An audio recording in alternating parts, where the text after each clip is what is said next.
June 18th, 2019. We're now going to close the executive session and reconvene the public meeting. The purpose of the executive session was to discuss real estate for consideration of sale, purchase, or lease pursuant to RCW 42.30.110, or 0, I should say, 1C, and no action was taken by the commission during the executive session. So we'll go to a roll call. Commissioner Bell. Present. Commissioner Shepard. Here. Commissioner Briscoe is here. Let the record show all three commissioners are present. And do we have anybody signed up for comment? Commissioners, we do not have anyone signed up for public No one? comment. No one. Nobody's got anything to say? Wow, okay. I'd like to read the advisory committee meeting schedules at this time. The Marine Advisory Committee will meet Tuesday, September 10th, will be the next meeting, 2019 at 6 p.m. here in the Commission Chambers, Harbor Center Building, 1801 Roder Avenue, Bellingham. The TAC, a Technical Airport Advisory Committee meeting, next meeting is Thursday, September 12th, 2019 at 9:30 a.m. in the ARFF Conference Room Building at 2005 West Bakerview Road, Bellingham International Airport. The BIAC, the Bellingham International Airport Advisory Committee's next meeting will be Thursday, September 12th also, 2019 at 5 p.m. in the ARFF Conference Room Building, 2005 West Bakerview Road, Bellingham International Airport. With that, we'll move on to our consent agenda. A motion to approve consent agenda items A through L. Commissioner Bell, do you have any questions? Yeah, I've got a question on B and on E. And B is the video documentation. I knew it would be you. It's a pretty simple question. How does this help us in 2019? I mean, Commissioner Mike Hogan, Public Affairs Administrator. Yeah, so as part of the ongoing demolition and redevelopment of the downtown waterfront, one of the key things we've been doing is taking like drone footage and creating videos to show progress. And so both with our cleanup projects and demolition and construction. And so it's shaping up to be a busy couple years coming up with this summer. We'll start work on the pump track. We'll open the granary building. We'll start probably fourth quarter, start construction of the residential. So over the next couple of years, this will provide funding to continue doing video documentation, creating videos, getting that public message out there.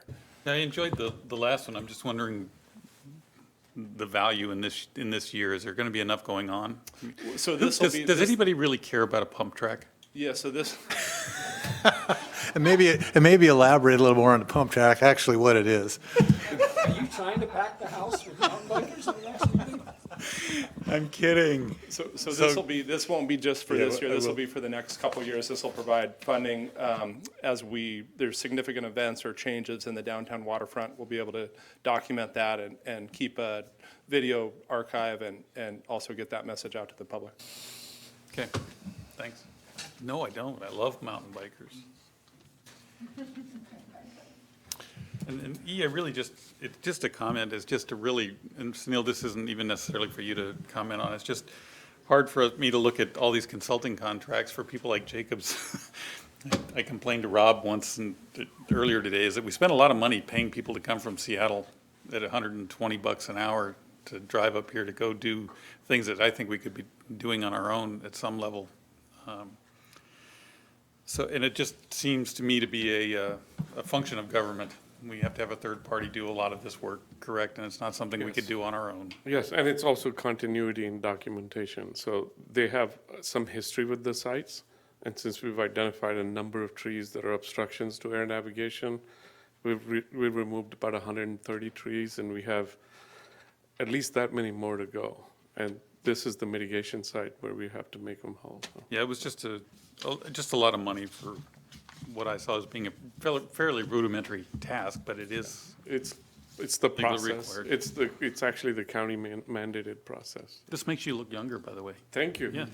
Sunil, one question while you're there. The trees we're removing, we're planting elsewhere Yes. somewhere? Mitigation Just so would be everybody understands, outside. we're not just cutting them down, we are Right. replacing them elsewhere. Well, these trees are also, most of them are in wetlands, so we can't really remove the tree. We just drop the tree and then mitigate it elsewhere. Okay. Do you know where we will be mitigating these? Yeah, we have some sites on airport, which are enhancement areas, and we have some sites off airport that we're claiming credit for. So the Slater Road site will probably be an area we'll claim credit for most of the trees that have been felled so far. Okay, thanks. Mr. Bell, anything further? Nothing further. Mr. Shepherd? I had a question on H, about the petroleum facility. I saw that there's an interest in converting it to a Class 1 fueling facility, and I, out of ignorance, do not know what a Class 1, what that transition would mean in terms of what the facility would look like and what the use would be. Sure. Dave Warder, Marine Terminals Manager for the Port of Bellingham. What they have in mind is a potential for, right now they dispense fuel from the facility. They are looking to now possibly fill the tank with their fuel barge that they purchased, I believe, last year in 2018. So instead of just dispensing fuel, they might look at augmenting the fuel. Instead of driving trucks up from Seattle, they could then backfill and fuel their tank with a barge. So it changes the classification versus dispensing versus now they can take on fuel over the water as well. Okay. And what happens if there's a major change with the Alaska Marine Highway contract in the next, during the time of the lease? Yes, we're both, obviously, they're watching it closely as well. They're mindful of that, hence why the short term, they wanted to have the ability, one, to recoup some of their capital costs that they put in 2018, and then also with keeping an eye on the Alaska Marine Highway, they didn't want to go into a longer term, and we agreed that that made more sense. Okay. Okay, thank you. Welcome. That was my only question. That was also my question, but you took care of that for me, so I have none. Please. A motion to approve consent agenda items A through L. Commissioner Bell? Aye. Commissioner Shepherd? I as well. Commissioner Briscoe's aye. Carries 3-0. I believe we have a real estate presentation.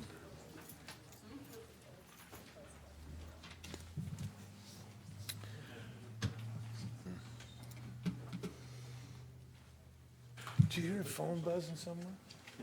I'm missing a phone. Oh, wait a minute, it's in here, I guess. I thought there was something buzzing. It's turned off. It was just vibrating. So Commissioners, Terry Elahi and I will present this issue. This deals with real estate division insurance requirements.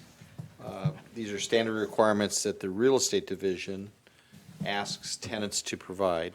And so I'll start out and then Terry will tell you the real estate division's analysis. So first of all, an overview of the tenant, customer, vendor liability insurance requirements. All of the port operating divisions periodically review what they believe to be prudent insurance requirements for tenants, customers, vendors, anybody who operates on port property. And what happens is each of the operating divisions uses their professional judgment, talks to the lawyers, talks to the insurance brokers, talks to senior management, looks at risk, looks at how they can enforce it, and come up with a kind of a standard process. The idea being that everyone's treated the same. And what we look for is for the port to be named as an additional insured under somebody else's policy. So in the insurance language, there's a named insured. So for example, one of our tenants goes out and buys commercial general liability insurance. They're the named insured, and that covers all the risks that would befall an operation. Somebody injured, damage to our property, damage to somebody else's property, with the exception of pollution, legal liability is excluded. Then we ask that they name the port as an additional insured, and that means that subject to that limit, if the port's brought into the action, two things happen. Number one, the port's provided insurance defense counsel by that insurance company. And number two, the port gets to utilize that value of that insurance policy. I should say the port also has its own insurance, liability insurance, and we try not to use that insurance because it comes with a $25,000 deductible. So, there you go. So the real estate division manages all the leases of land and buildings within the port, including hangars at Bellingham International Airport and leases with the airport and ferry terminals. So the last update was in 2018. Let me just explain that the port has about 6 standard leases. And most of there's an airport industrial park lease, a lease that deals with DNR property. There's a lease that deals with office buildings. So there's about 5 or 6 standard leases. 2 things happen. Number one, from the legal perspective, we watch trends in the law and try and update the leases. And from the operational perspective, the real estate people see what's going on and what's working, what's not working, what's providing customer service, what's providing pushback. So every year or 2, we get together and go through all the leases and update them. That was last done in 2018. Our effort was led by one of our principals, Seth Wilson, who works on real estate matters with the ports. And they consult with insurance brokers and try and look at liability trends and provide for appropriate insurance.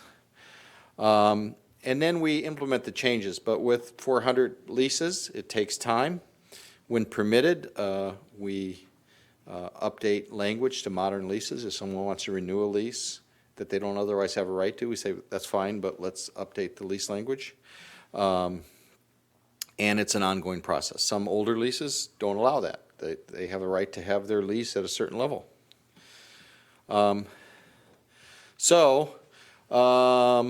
Insurance brokers have told the port to move from 1 million per occurrence, 1 million aggregate. So if you had 2 occurrences in a policy year, you still only have 1 million of insurance in aggregate to 2 million per occurrence, 4 million aggregate. And our insurance brokers who write a lot of insurance for ports throughout the state said 2 million is the new 1 million. I can tell you the trend from the law, and I'll turn it over to Terry for the last part, is the trend is injury verdicts are going up. For a number of years, they were going down. Insurance companies had a big advertising push out about how injury verdicts affect the premiums, and they were going down. Now they're going back up again. There's lots of theories why things go up and down like this, but they're definitely on the increase right now. So what will happen is operationally, wait till the next leases come up and it's already being implemented. And we do concur with the $2 million recommendation for 2 reasons. The size of the personal injury judgments are increasing, and our courts are increasingly looking to landlords for liability. Where there used to be kind of a bright line rule that once you lease property, it was the tenant's responsibility. That rule is eroding in Washington, and we're starting to see more landlord liability. So that was the kind of background, and then Terry has the actual operational issues from. So Frank, before you leave. Yes, sir. Is that erosion coming from the jury, or is that coming from statutes? No, it's neither.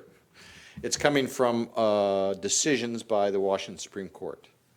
So Washington followed a traditional approach to landlord-tenant liability that's been around for 150 years, that the possessor of the land bears the liability. If you will, a more modern theory is we just apply negligence across the board to the landlord, the tenant, the individual that was injured. And our courts are drifting towards that. They keep making exceptions to the bright line rule that we had in Washington. And frankly, it's always to find a way to provide recovery for injured people.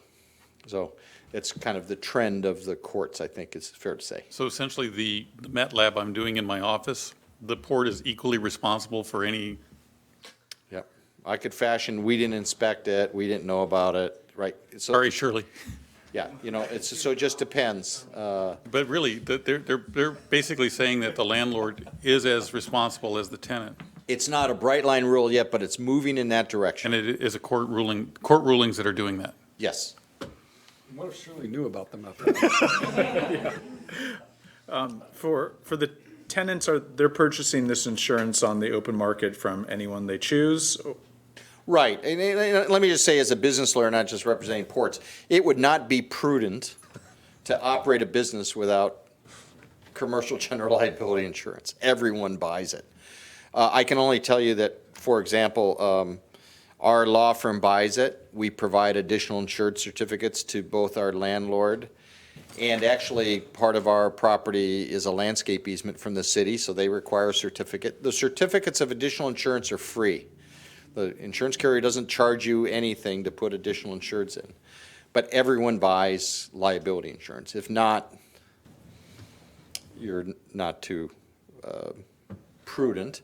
And it's not a huge amount of money. I mean, as far as insurance goes, it's in the hundreds of dollars, maybe $1,000. It's not a massive amount of money. But every business has one, with the exception of Commissioner Bell's business probably does not, but everyone else does, I would assume. Are the premiums rising, Frank? The premiums float up and down, and they're also, let me explain this. They are occurrence policies. So that means that if in year one you had State Farm insurance, and in year two you went to Allstate, and in year three you went to Liberty, and you had an accident in year one, but they didn't sue you to year two or three, year one response. It's whoever had the insurance. There's another kind of insurance called claims made, which says when the claim comes in, that's the insurance. Those kind of policies are much more susceptible to price increases. The premiums are not going up that much because the risk is spread all over thousands of businesses that buy these commercial general liability insurance policies. It's just a standard, some people call them slip and fall policies. It's just, somebody slips on your property, hurts themselves, they cover that liability. But they also cover our property if they damage our property as well, so. So this jump from 1 million to 2 million hasn't Doesn't cost- double it. Okay. Maybe goes up 30%. Of what number? 30% of Right. $800 maybe. It's hard to say. It depends on the industry too, because they kind of tend to look at the industries. Okay. In your situation, a fishing industry, the premiums are probably fairly high because people can get injured compared to paper cuts at the law firm kind of thing. Okay. Thank you, Frank. Sure. Any other questions for Frank? Thank you, Frank. Good afternoon, Commissioners. Terry Lahi, Real Estate Property Manager. Let's see here, a few examples of what other divisions are doing. For the airport, currently there's no general aviation requirement to have insurance or even for pollution liability. For the hangar leases, they are managed by the Real Estate Division, and they fall under our regular leases, depending on how old those are, would have the requirements in them. For the fuelers, they are required to have a $2 million general liability, including spill coverage. Our facilities division requires a $1 million policy for all professional service providers. And then for the marinas, these all include vessel pollution liability insurance. All moorage customers, $300,000. Individual boathouse owners, $1 million. If it's a multi-party boathouse, then there's a $3 million requirement. For boat brokers, we do require $2 million in protection and indemnity, including pollution. And then fuelers, same as the airport, for $2 million, including accidental spill. Our events department does require a $1 million general liability insurance. A few recommendations. We would propose keeping the aircraft at no insurance. And then for the tie downs, due to the limited risk, we would be looking at $1 million per occurrence and $1 million aggregate. And then the hangars would fall under the regular leases, including T-hangars, which is the $2 million, $2 million. I might add that the airport, the aircraft liability insurance is insurance that covers a aircraft owner when they crash their plane or crash into something, or somebody's injured in the aircraft. And so the port has very little liability for that because we're not involved in the operation of the aircraft. But when they park an aircraft inside one of our facilities and it catches fire or somebody slips and falls going to and from it, then we pick up the same liability we would pick up, and you can compare it to a marina where it's just a slip, and then compare that to the tie downs where somebody's just out on the tarmac, so. Is the tie-down insurance, is this something new? I'm not too sure, do we currently require them, Sunil? No. I believe the tie downs are treated the same as our hangar insurances, right? So there's always been that, That's been the past, that's how it's been treated. okay. We always called the hangar insurance or premises insurance or hangar keepers insurance. Tie downs, of course, you're out in the open. But there are instances where people try to access that during wet snow conditions, icy conditions. You can have slips and falls. You can have fueling type events where there's self-fueling and there's a fire and someone's injured. So that's been required in the past as well? Or is that something We're recommending $1 million, continuing that trend of $1 million for the tie downs. Okay, so, but my question is, did the tie-down prior to this recommendation, was that required? They were treated as hangar spaces. We're just differentiating a tie down Okay, it's space just a and a change in hangar. Yes, wording? Okay, Yes. Okay, very good. Why no pollution? Is it just not anticipated? I mean, Maybe I can address that. The incident, no, it is, it's a matter of, business judgment. But I can say from a legal perspective, the chance of a spill from a tie down is pretty remote. It's on the tarmac, inside a hangar, it's inside the hangar. When you have fuelers, that's where there's a bigger risk. And that's expensive insurance too, pollution legal liability, so. And so that's just what the decision's been made. It's all a matter of evaluating risk and trying to be good to the customers. So what I'm hearing is if he's fueling up his plane in the tie-down area, that's when the pollution from the fueler kicks in, right? For a spill? It would depend if the fueler was involved in fueling the aircraft. If there was a fuel truck there, that would kick in. If the guy was fueling his own plane with cans, he wouldn't have any, correct? That's correct. Yeah, but there's very low, you're not getting a lot of fuel. Yeah, no, I know. I was just trying to make sure I understood what was in play there. And Alan, what's the fuelers across the dock? They have 2 million? Yeah, I got 2 million. So the folks that fuel ships, boats across the dock have 2 million in pollution legal liability. Could you just back up again to the previous slide? So in comparison, the GA aircraft have no liability, but if we're comparing them to marinas, that seems like the kind of, what I'm trying to compare. Those moorage customers do carry a liability, and then the GA hangar leases would really be brought up to the equivalent of the boat broker level of coverage. Individual boathouse customers are less. Is that how I'm reading that correctly? Yes. Yes. Okay. And just a reminder, Commissioners, but we're not looking for any action at this point. The standards were adopted at the beginning of the year, so these are just an update of where we are currently. Okay, and so we're addressing it because we had some questions from GA tenants who have hangars and have asked us to evaluate the fairness of that increase based on the cost model and the additional cost borne. Do we have an estimate for the average amount that a hangar tenant is going to see their rates increase? Frank said it could be 30%. Right, that, we've not been able to pin that down, no. I think it all depends on the individual, the type of activity. Rates, I think, are all over the board for that reason. And then the increases would be similar.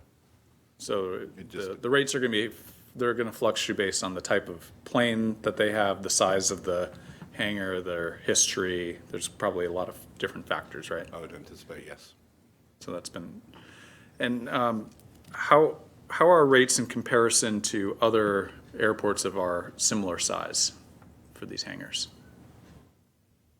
That's a good question. I'm not.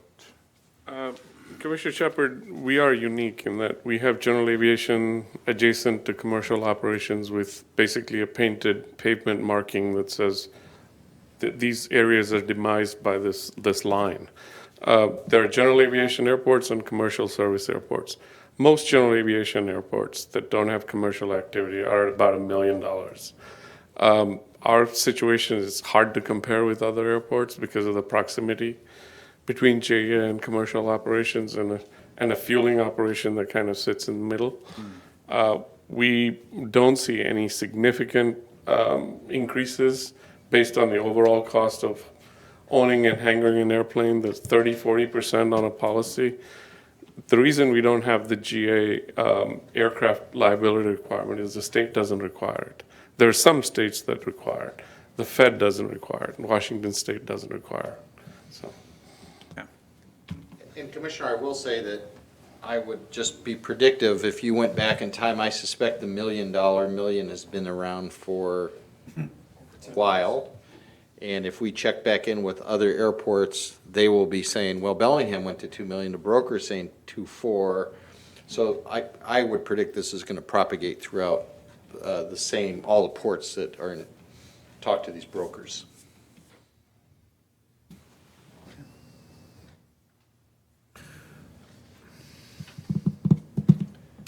Does the broker themselves have a financial benefit from advocating for this increase? Our broker does not, but No. all brokers as a whole obviously would because they're going to sell higher premiums. But yeah, our specific broker would not. I'm a big advocate of increasing the rates. I just thought we were underinsured for a lot of incidents that may have That's happened. because you can't insure your business. Matt Labs, Yeah. I'm going to get an RV and be out in Albuquerque. So I guess overall, my concern is that when, I know in my industry, when you start jumping these kind of numbers to increase your coverage, it's quite costly. And my concern is that we're not creating something here for the brokers to, so to speak, stab our people with airplanes, and I don't want to do that. So I don't know how you get around that, but that's really not where I want this port to go, and I certainly don't want to be the front runner in any of this. So if we could, I guess, figure out what the actual cost is, it'd kind of help justify it in our minds up here, what we're actually imposing upon. I understand the need for the coverage, I get all that, but I would like to know how much. It really varies, Commissioner. I mean, your cost for homeowners insurance is going to be different than mine, and my cost for car insurance is going to be way higher than anyone else's here. Well, in my industry, it's pretty straight across the board. When you get $2 million, it costs everybody the same. You get 4, it costs everybody the same. Yeah. So there are industries, and I don't know if this is one of them, where they are pretty fixed rates at each level of insurance coverage. So. I'm not an expert in airplanes, but I think it's going to vary considerably based on the age of the plane, the size of the plane, the track record of the owner of the plane, all that. I would suspect that that all of these aircraft owners probably carry GA aircraft liability, and the hangar liability is an add-on, right? So they pay for the premium. And oh, by the way, you're in a hangar, we'll kind of throw that in for a bit more, because that's not as risky as flying the airplane around. I can't imagine that wouldn't be the case. But I don't know what the difference in premium from 1 to 2 million is. Yeah. Did this come up as a considerable amount of conversation during the process of of getting to the agreement? I know No, you guys, not you at guys all. really, I thought, did a fantastic job with the outreach and the transparency as we updated the master plan, the rules and regs. This didn't come up sooner? Okay. we've just recently had complaints from 6 or 7 people. We have 127 hangars on the airport. So that gives you relative terms of how many people are actually complaining about it versus others that are complying with it. Thank you. Any more questions? That's it for me. Thank you, gentlemen. Thank you. Thank you. So we have the youth sailing dock and ramp modification update. That's the second one before that. Sustainability program. Oh, I'm sorry, yes. Sustainable program update. I was just switching you around, see if you caught that. Wait.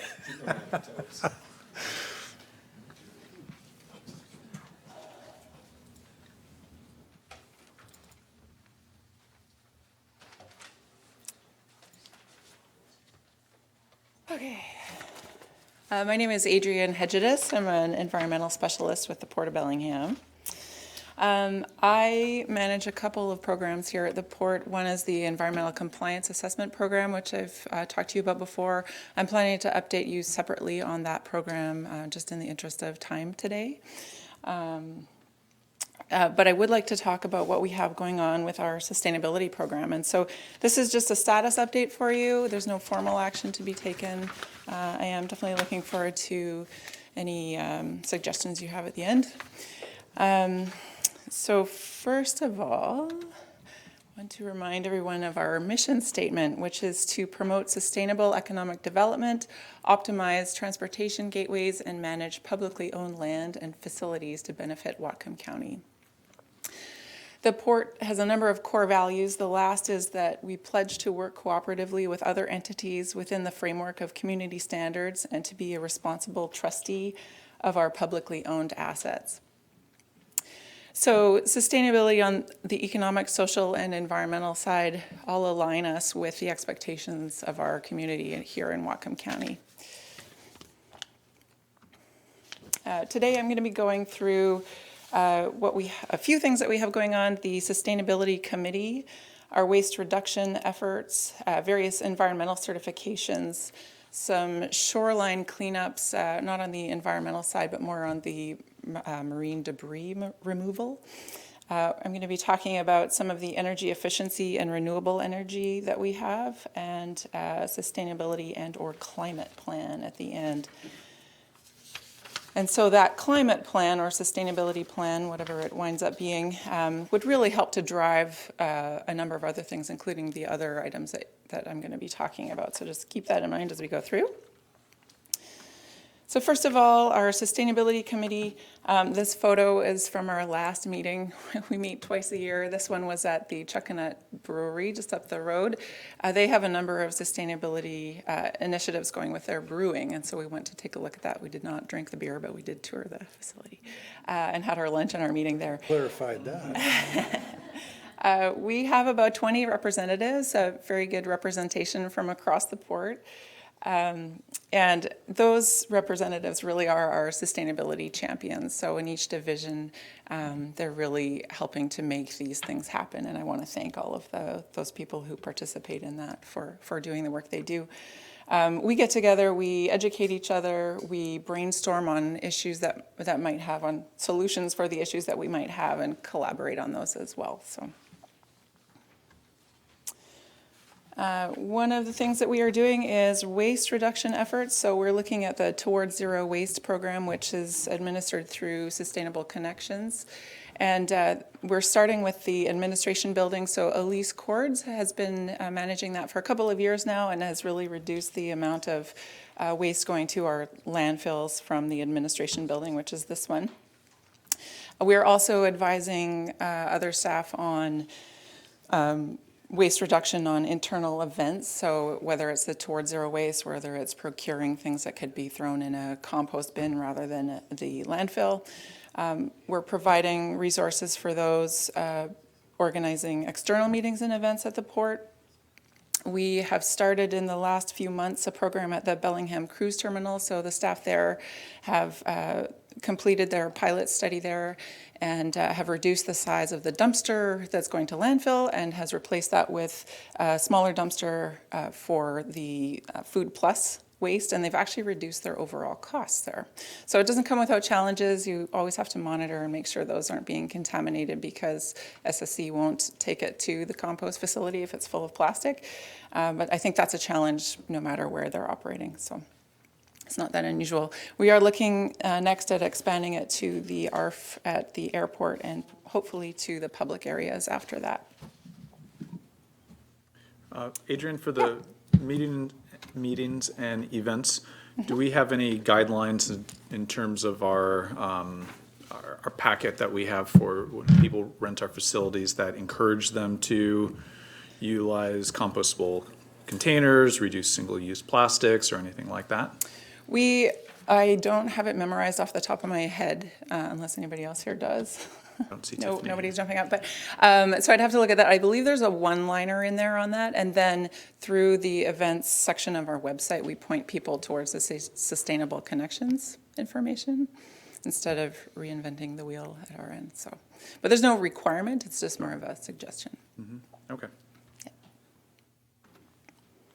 Okay, on the environmental certification side of things, we have EnviroStar certification currently at our Bellingham cruise terminal, and we are looking at it for maintenance and administration. Those are just two facilities that are on my list. It's a long list and a short number of hours to get it completed. But the EnviroStars program, we have actually been certified to for a number of years, but they had some fairly substantial changes to the program in the last couple of years. And one of those was that they split from Clean Marina.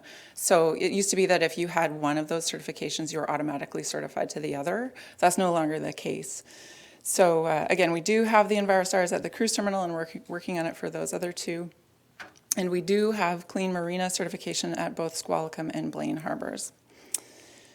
A couple of other certifications that we are looking at are the Green Marine certification at the shipping terminal. That would be more effective when we have a little bit more traffic out there, so we're just keeping an eye on that one. And we're also considering the airport carbon accreditation program, which is a greenhouse gas focused one for the airport.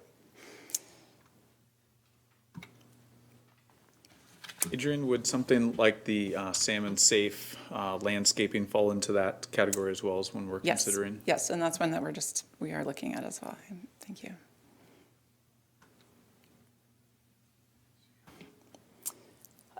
So on the, sorry, I'm kind of jumping around from topic to topic here, but the shoreline debris removal, this is the shoreline cleanups that we've been lucky enough to partner with resources on.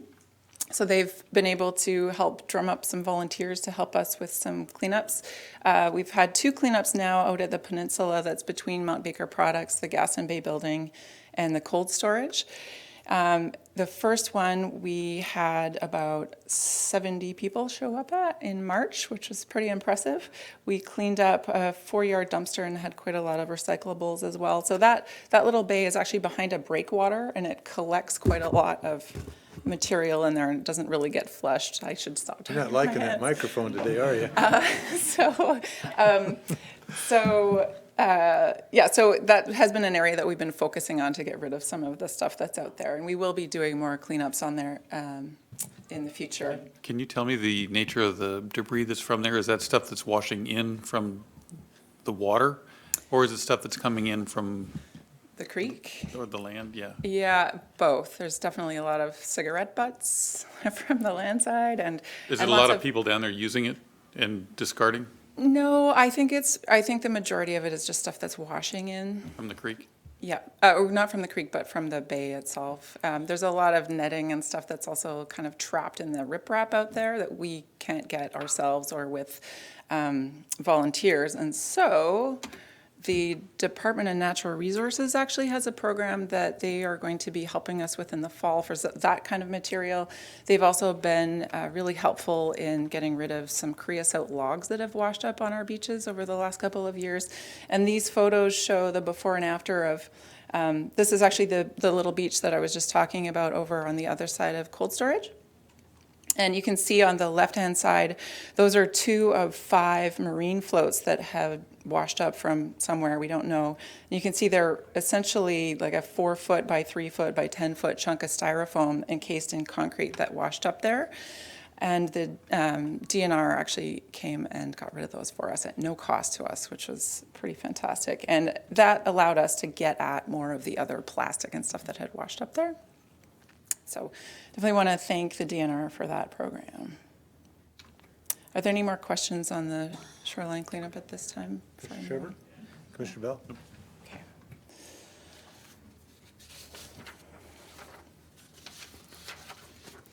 Okay, on the energy efficiency side and renewable energy production, we are still excited about the Green Direct electricity purchasing program, which is going to be starting up in 2021 as soon as the resource comes online, as soon as those wind and solar facilities are built.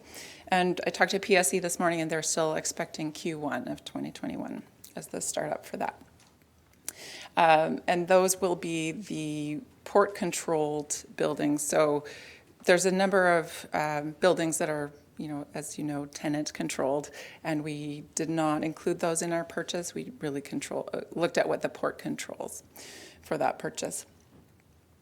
We also have an energy services company that is currently working on some approved budget projects for Squalicum Harbor, Bayview, and 625 Cornwall. And we will have an update for you on those specific costs on July 9th at that meeting. We have, the port has installed electric vehicle charging stations at the cruise terminal and they're working on the cruise terminal and have installed them at the airport.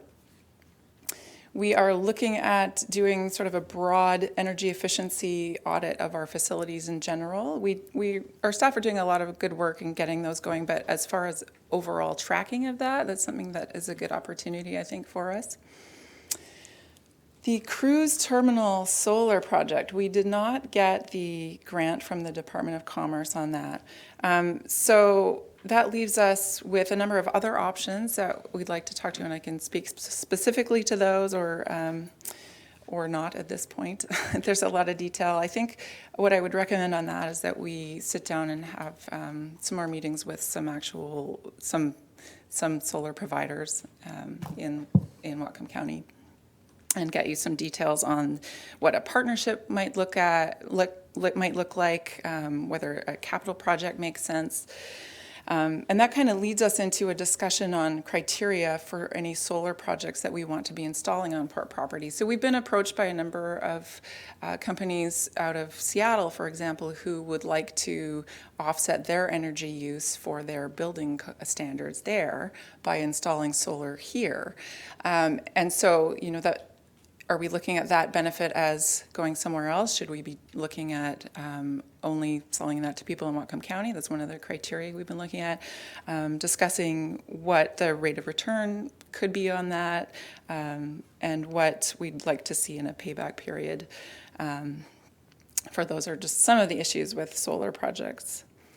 And also looking at really the relationship building there on the solar and renewable side with PSE, the PUD, the city, and Whatcom County, and more, because there's definitely opportunities to not reinvent the wheel.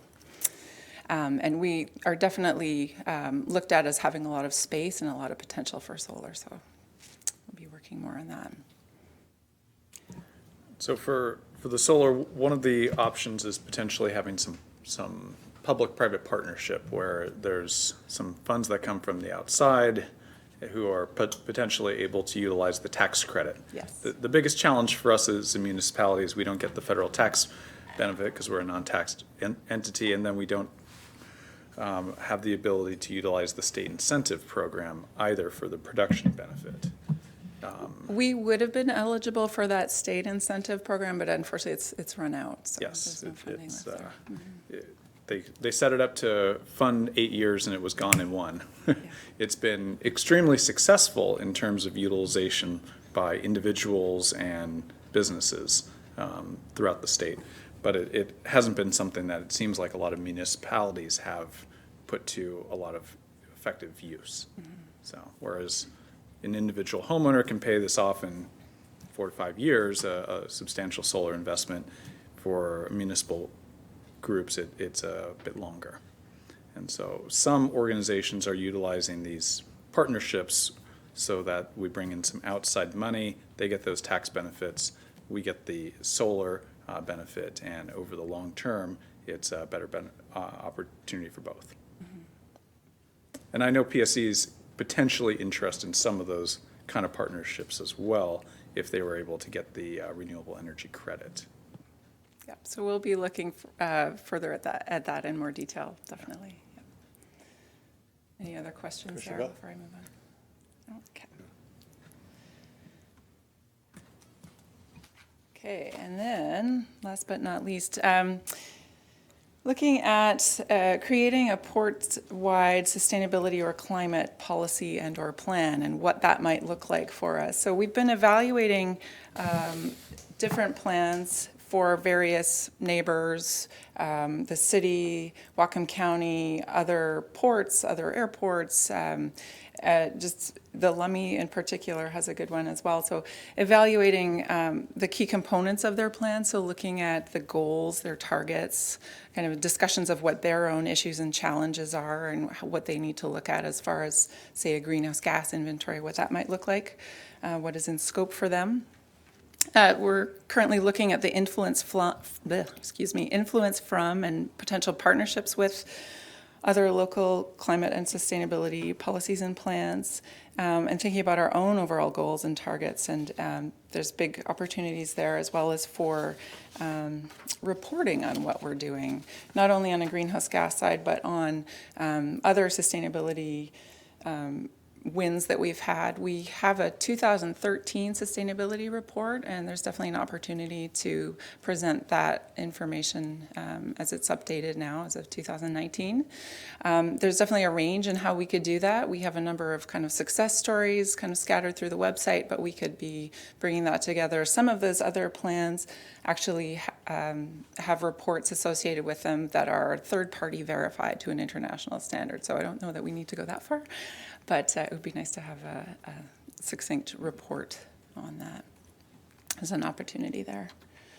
As an example, was looking at the City of Bellingham Climate Protection Action Plan. And so they've gone from a 2007 document to an update in the last few years, and they have a task force assigned to implementation of all of their goals and strategies. Don Goldberg from the port sits on that. And so looking at that and how that might affect the port, I just wanted to bring this up because I think it's a good diagram of how they are considering their issues. So they've got that inner core of their municipal emissions, and then they start to go out from there to the community-wide. So they start with their transportation, renewable energy, green building, waste reduction, land use, and energy efficiency and conservation on what they directly control, and then they go out from there to the community.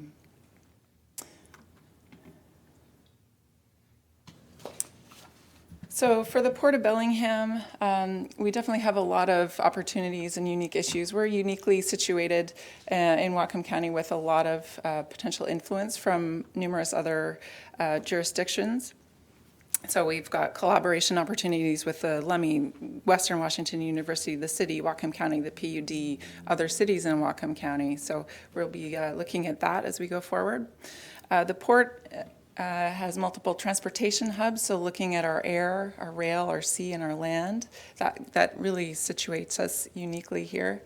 There's an opportunity as part of that plan to be tracking things at a higher level, like I mentioned, with building energy efficiency, so looking at that instead of at an ad hoc basis, looking at it at that higher level, and then evaluating our reporting options as well.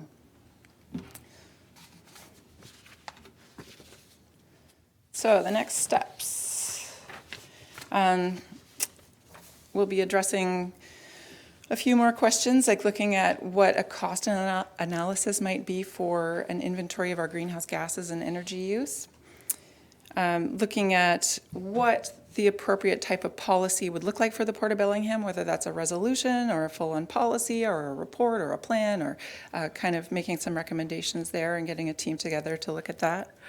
Continuing to monitor others' policies and their potential effects on the port, so keeping an eye particularly on what's going on with the City of Bellingham.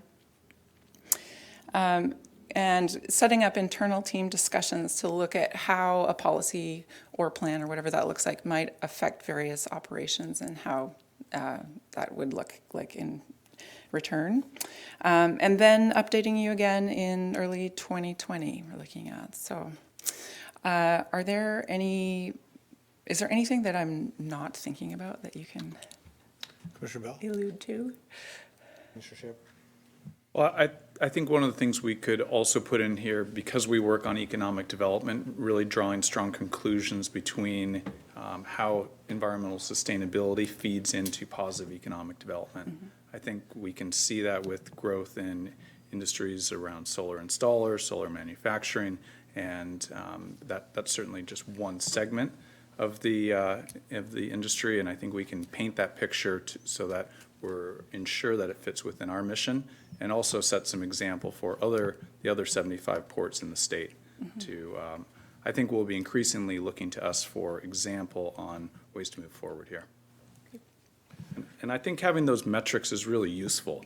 You know, it's some of the payoff times for the solar installations are challenging, but when we end up putting metrics that we're also trying to get to, it provides another mechanism for our ability to draw the benefits and to provide some of the, whether you call it the social costs of energy consumption or how you term it, it just provides one other lens to view the investment through.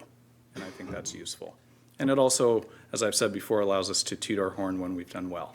And we have some tooting we can do with that horn. We've done some good things, and I think we're going to continue to. So I appreciate the work here.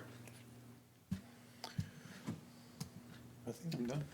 I just, the policies and resolutions debate, seems like everybody makes a resolution, to me at least, and nothing ever happens. It seems like when you make a policy, a well-founded policy decision and move forward, that we actually get something done. So personally, I would prefer that we move towards policies with a good understanding of what that policy is going to do and move forward with it as long as it's good for everybody and healthy for the environment. So resolutions are, like I said, great, and they seem to be a dime a dozen anymore. So I would prefer that when we discuss things that we're actually trying to get something done instead of just say, hey, we made a resolution, we're good now, we go home. No. So that's kind of where I'm at with that. But thank you very much, very, very detailed. And could I get a copy of all that? Sure. Could you email me a copy of everything? We'll email the PowerPoint out. Yep. And I'd also like to get the 2013 Yes. sustainability report. Sure. I haven't seen that before. Yeah, it is. Do we you have have to that? search for it. It is on our website, but I will email it to you. Okay. Yeah. But I think Commissioner Briscoe's comment about the policy is really well taken. You know, if we were to set a policy in X number of years, we want to be net neutral in our energy consumption. Now, all of a sudden, we have a real, it's an aspirational goal, but we've put that in, we've codified it. And then we start tuning ourselves to making steps to get there. That would be a great goal. That would be a great policy for us to adopt. I mean, we do our best to get there, and we start making decisions and investments to take us there. And I think that will put us in similar standing to some of our other partners that we're working with. Good. Thank you. Thank you. So I'd like to take a short break because we're almost up against the 5:30 mark here, and we'll start with the youth sailing dock and ramp modification lease presentation at 5:30.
our public comment. We have Mr. Dave Grant, if I'm reading this correct? Yes, sir. No, sir. No royalty in the family. All right. Good evening. I'm Dave. I'm a resident of Bellingham. And I'm here briefly to talk about the proposal to add on a requirement in your airport hangar leases. Could you give us your address, please? It's one on Right, but I need to have you speak it for the record. You're using my time, though, darn it. I am too. 1000 Queen Street, Bellingham, Washington. Thank you. Sorry, sir.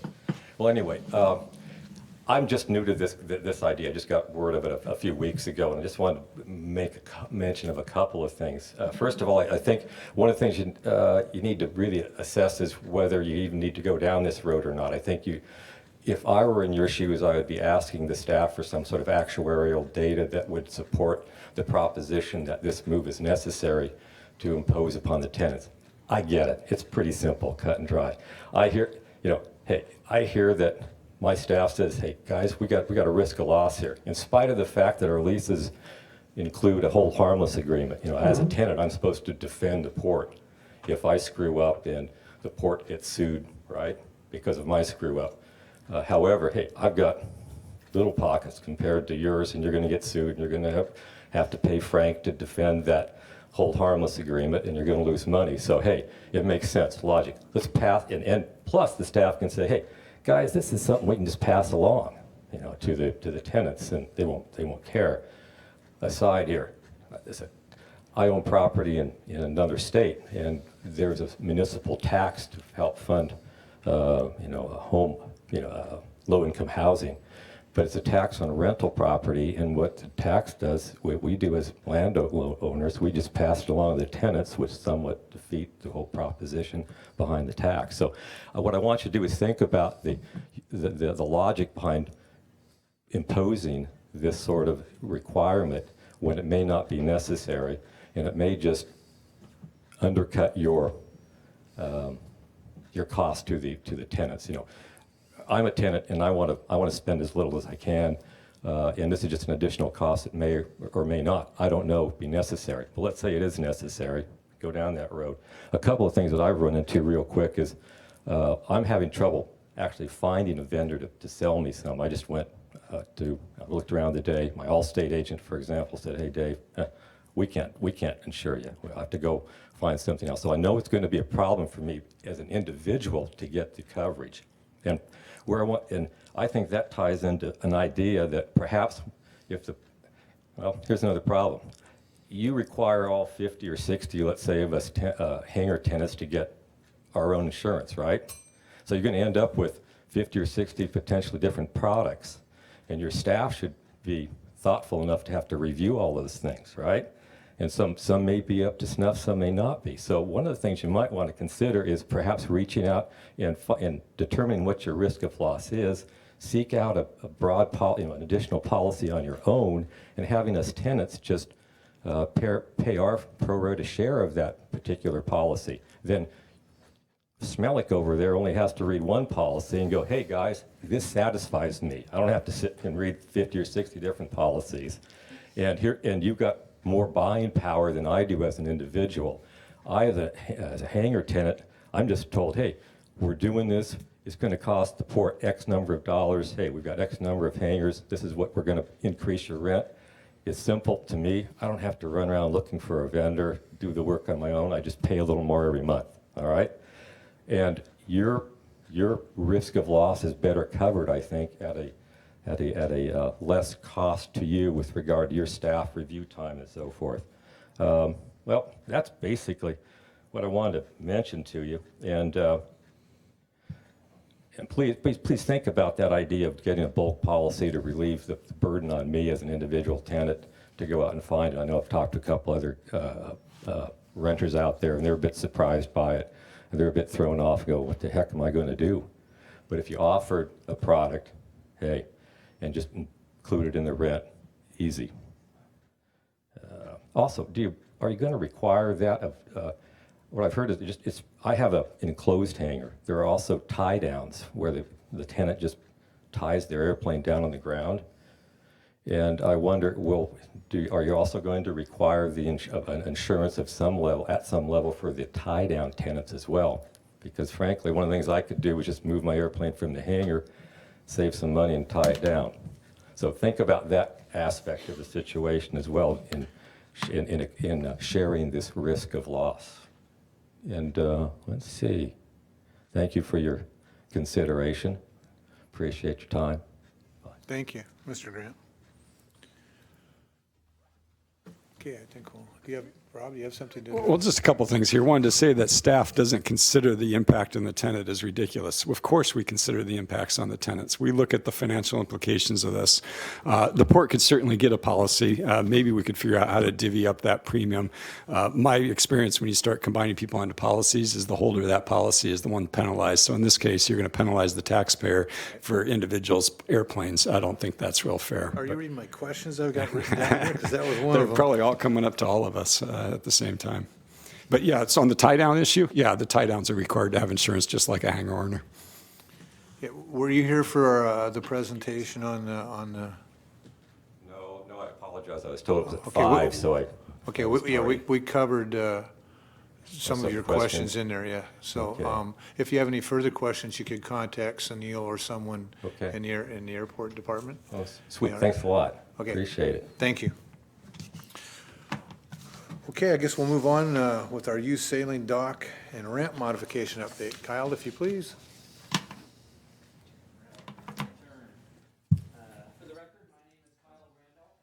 For Squalicum Harbor. There it goes. I'm here with Craig Henderson. He's a representative of the Bellingham Youth Sailing Foundation. This is a really fun one for me. In fact, so much so that I've actually volunteered to do the majority of the presentation. I think willingly. That's only because you know we have no vegetables up here to throw. Yeah, no, this is actually a positive one. And I just wanted to say up front that the Bellingham Youth Sailing Foundation projects are co-sponsored by the Bellingham Yacht Club. They're close partners to one another.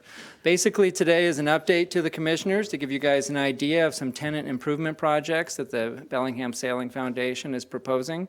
This is all with the understanding that it's through their funds, their permitting efforts, their everything. I'm just here to give part of the presentation, the nuts and bolts, because I know the area really well and the improvements really well, and there's some history there that I think that you guys will want to know about.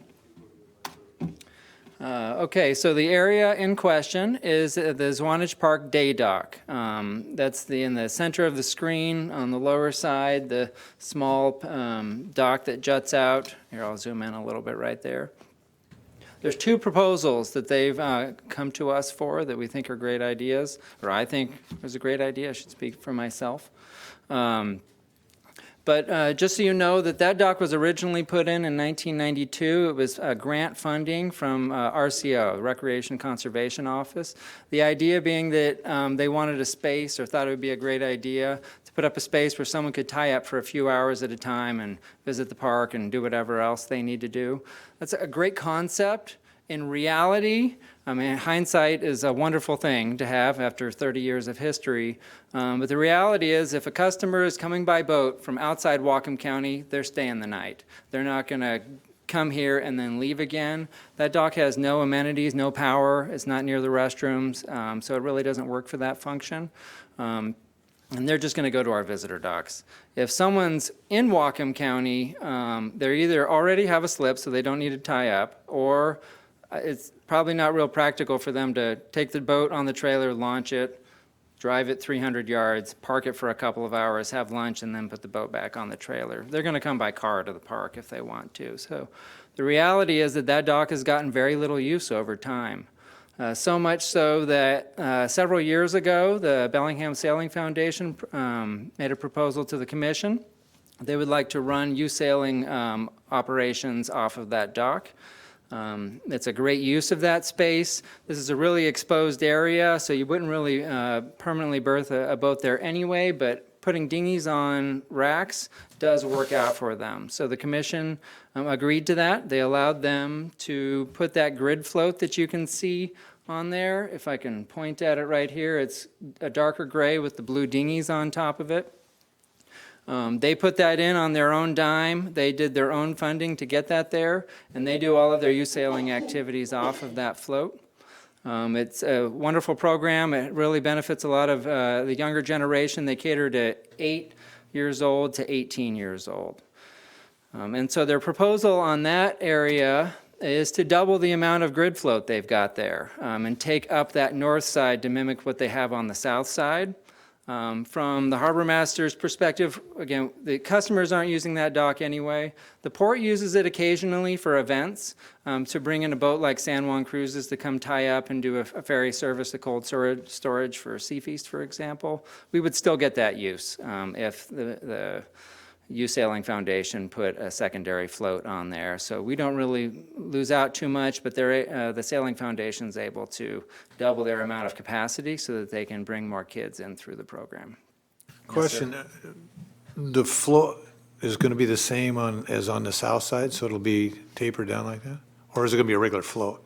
It'll be slightly larger in footprint, but it'll be, I guess I'm not understanding your question. It'll be projecting out like that. Right, it'll be the same as what is on the south side of the dock. I was Right. just curious how you were going to tie another vessel to that tapered into the water float. Right, so if it's blowing 20 knots out there, we won't be, definitely. But we would still have the end of the dock that we can secure it to. And then you can't tell, I'm pointing at the screen, you can't see it, but there's an L float that's cut off in the Google image earth that sticks out considerably further. I was wondering what happened to the boat if only half of it was it's sticking only out of the half a water. boat there.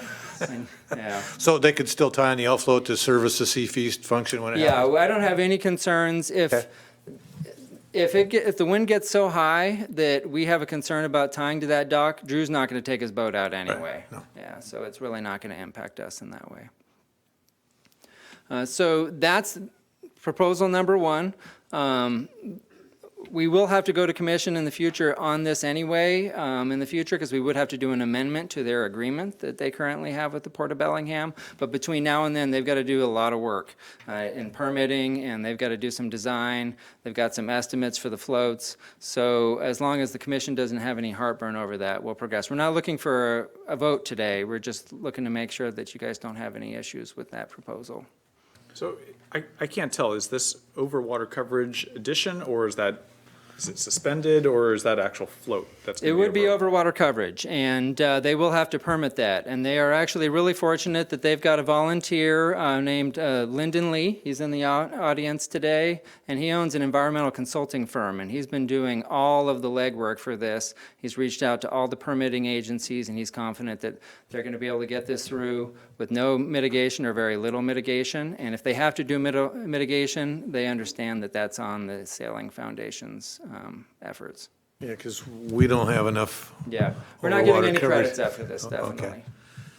I wish we did. I wish we had lots of overwater coverage. We could give it away, but we don't. I think we're going to be scratching our heads trying to figure out how to come up with it in the future ourselves here. So. Yeah, they've been through this before, so they had to do all that work when they did the initial grid float installation, so they're very familiar with the process. Okay, the second proposal, same image here. I'm actually really excited about this one because it has a broader community impact for it. Basically, right now, because they are catering to youth 8 to 18, 18-year-olds don't use the same size boat as an 8-year-old, thankfully. And so they have much larger boats that they've got to use for those kids. And by larger, they're still dinghies, but they're up to 15 feet long. And there's many times of the season they've got to remove those dinghies and put them back again. And that ramp does not allow for that kind of activity. It is a major hurdle to get those boats out there, and then when they've got to go do a competition somewhere, they've got to remove them again, and a lot of times they have to use the boat launch parking lot for that, or they have to hand carry these heavier dinghies. So we've had a lot of talks in the past about widening that ramp, but the permitting and the cost for that is pretty extreme. And so they've gotten really creative, and they've made a proposal to put in an earthen ramp right in the corner there. And it's really, earthen ramp probably isn't a good description. It's more like a little mini boat launch right there. So their proposal is to leave the soil under the water fairly undisturbed and cut back the embankment up on the upland side so that they can create a nice smooth grade so that they can take these 505s and FJs, these 15-footers on hand carts, and roll them down into the water and either go sailing on them or bring them, float them over to the dock and then pull them up. And there's an image of the current slope. It's way too extreme to do anything like that. That's not really meant to be used for anything other than erosion control. That area is really just the end of Zwanich Point Park. And so their proposal is to cut that back. Here's some design drawings. I hope they show up well. But in the top, you can see where the small checkered area. That's where that earthen ramp would go, and then it would continue on. The check marks is because they plan on using concrete tiles, just like we do for the boat launch, and that will mitigate any issues with erosion in that area and make a better platform for the kids to walk up and down on. But they'll continue the slope and gravel on up to the walking path, so it's a smooth transition for everyone involved. And then in the bottom, you can see where the existing earth is and the cutout that they would be doing. They don't think that this is going to be too expensive of a project. It's mostly just removing earth, and then they'll come and bring those tiles back in, and they're hoping to do the majority of the work with volunteer labor. The reason I'm actually really excited about this is because a couple of years ago, we did a survey asking Whatcom County residents, what boating resources are we lacking that the Port of Bellingham can provide? And kayak launch services were huge on that. There's really no good place to launch a kayak in Bellingham Bay except for the park in Fairhaven. And so that leaves a huge part of Bellingham Bay off limits to the majority of kayakers. They could do it at the boat launch, but that gets really dangerous because there's a lot of traffic there and kayakers are not very visible, especially to boats with really tall freeboard. And they could do it on the day dock. They would still have that opportunity even with the float expansion because youth would still have access to that dock. But I don't know if you've ever tried to get on a kayak on a dock before, but it's a good time to break out a camera if you see someone trying to do it. You'll go swimming more likely than not. So the benefit of them doing this project is that the community benefits from it. This isn't within their lease space. This would be an adjustment to our property and would open up a whole new ability for kayakers to gain access to the water. And if I can back up, one thing that I should have done a better job on was if you can imagine a line from the ramp on that float down the float and paralleling the seawall there, what you can't see in the image is that there are several piling along the way. And those piling are there to keep people from going into that shallow area with power boats. And so one benefit of having a kayak launch area right there is the kayakers can launch there, go the entire length of that break wall, sheltered from the prevailing wind, out of the navigable channel for the boaters, come around, cut that corner, hang a right, and then back out away from the channel again. So it's a really safe access point for kayakers to gain access to this part of Bellingham Bay. And at basically at no cost to the Port of Bellingham. So I think it's a really great project for the Sailing Foundation to be able to utilize that area better, as well as a broader benefit to the community.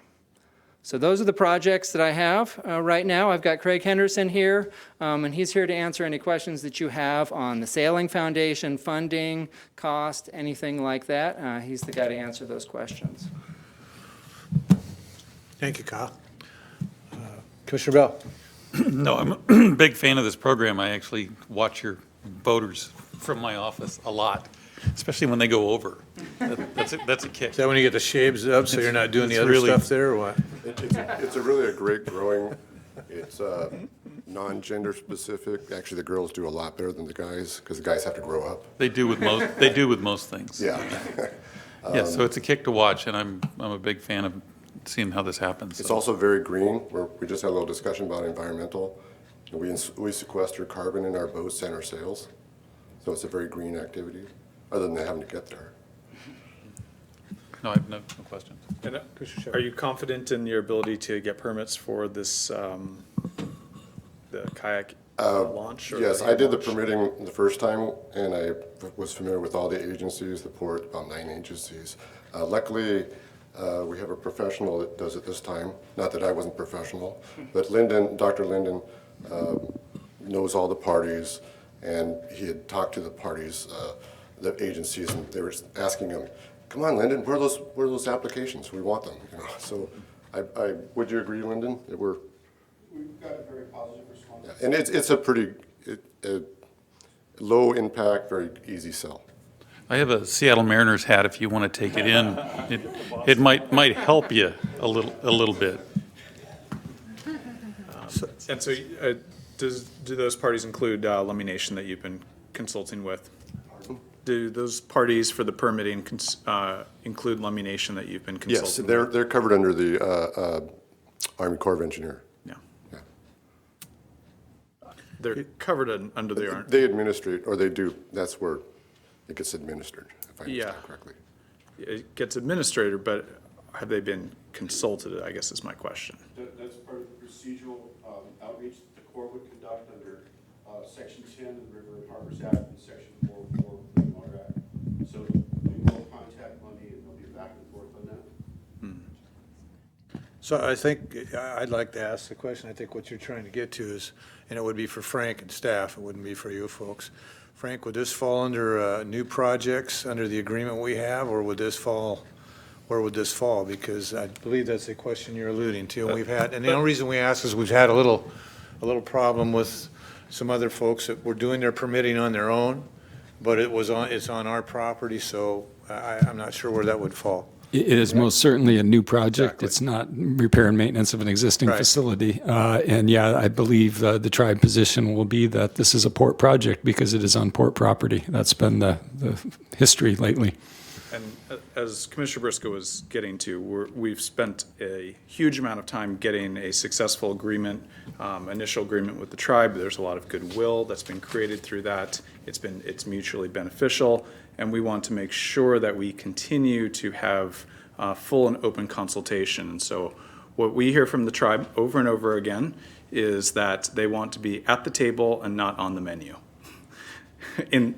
through the consultation process. And so what I interpret that is that they want to hear up front about projects when they're being conceptualized, brought in for consultation, and not have get wind of something occurring by having to listen to a recording of a meeting, or, which I think is worse, be notified by the Army Corps. Commissioners, I would say the agreement we have with the Lummi Nation would place this as a new project. It requires the port to consult, and the port wants to consult with its partner, the Lummi Nation, before submitting any applications, either the JARPA or any other permits to the permitting agencies. So I would encourage the commission to say, before any permits are submitted, let's take this idea to the Lummi Nation.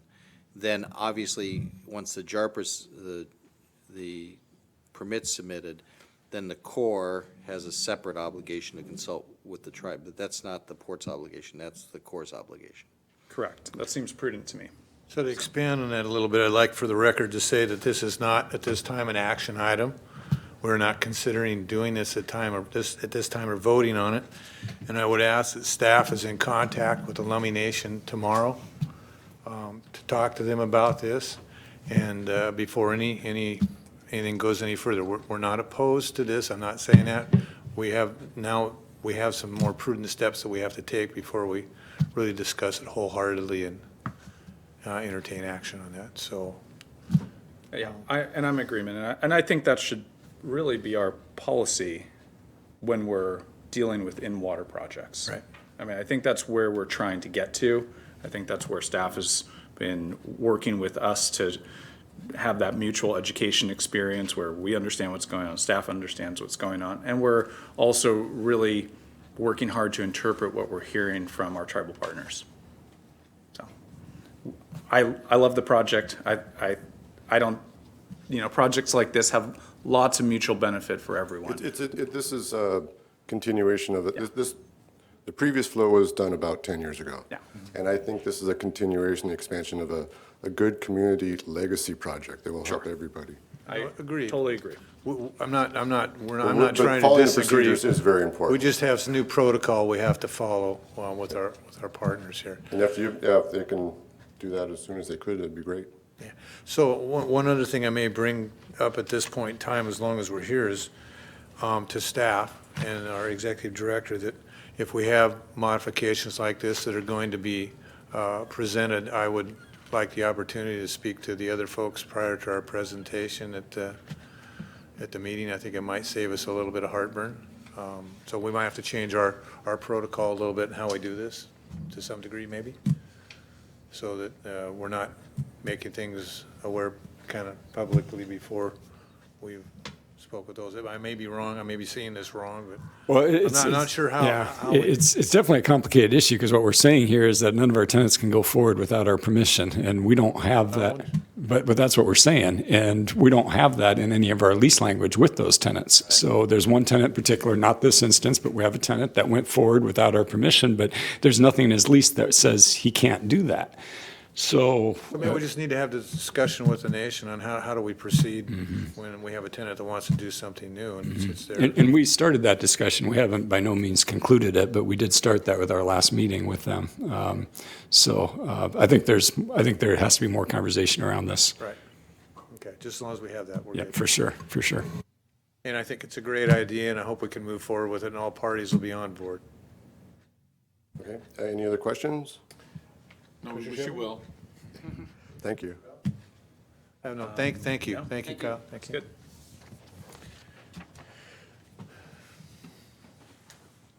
Diane, if you please. A motion to authorize the executive director to execute a memorandum of agreement with the Department of Army for dredged material placement during dredging at the Squalicum Creek Waterway, Bellingham, Washington. Good afternoon, Commissioners. Michael Hogan, Public Affairs Administrator. Today I'm happy to bring forward an action that we've been working on for a number of years, and this is a priority for the port and for our working waterfront and a bunch of stakeholders. The memorandum of agreement we're bringing forward actually allows us to give money to the federal government, which you would think would be easier, but it actually was a pretty complicated process. So, but at any rate, by background, the Squalicum Creek Federal Channel is one of 3 federal channels in Bellingham. It was authorized in 1930 to 26 feet deep and 200 feet wide. It does require regular maintenance dredging because of heavy siltation from the Nooksack River and Squalicum Creek. And historically, it was dredged about every 6 years.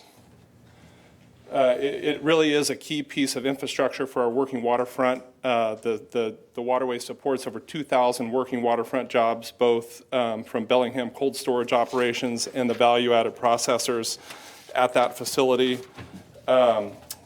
There's hundreds of millions in gross annual revenue. Examples of some of the companies working that rely on that channel: American Seafoods, Bellingham Cold Storage, Icy Strait Seafoods, Trident Seafoods, Icicle Seafoods, Coastal Transportation, Western Alaska Seafoods, KIF, and others.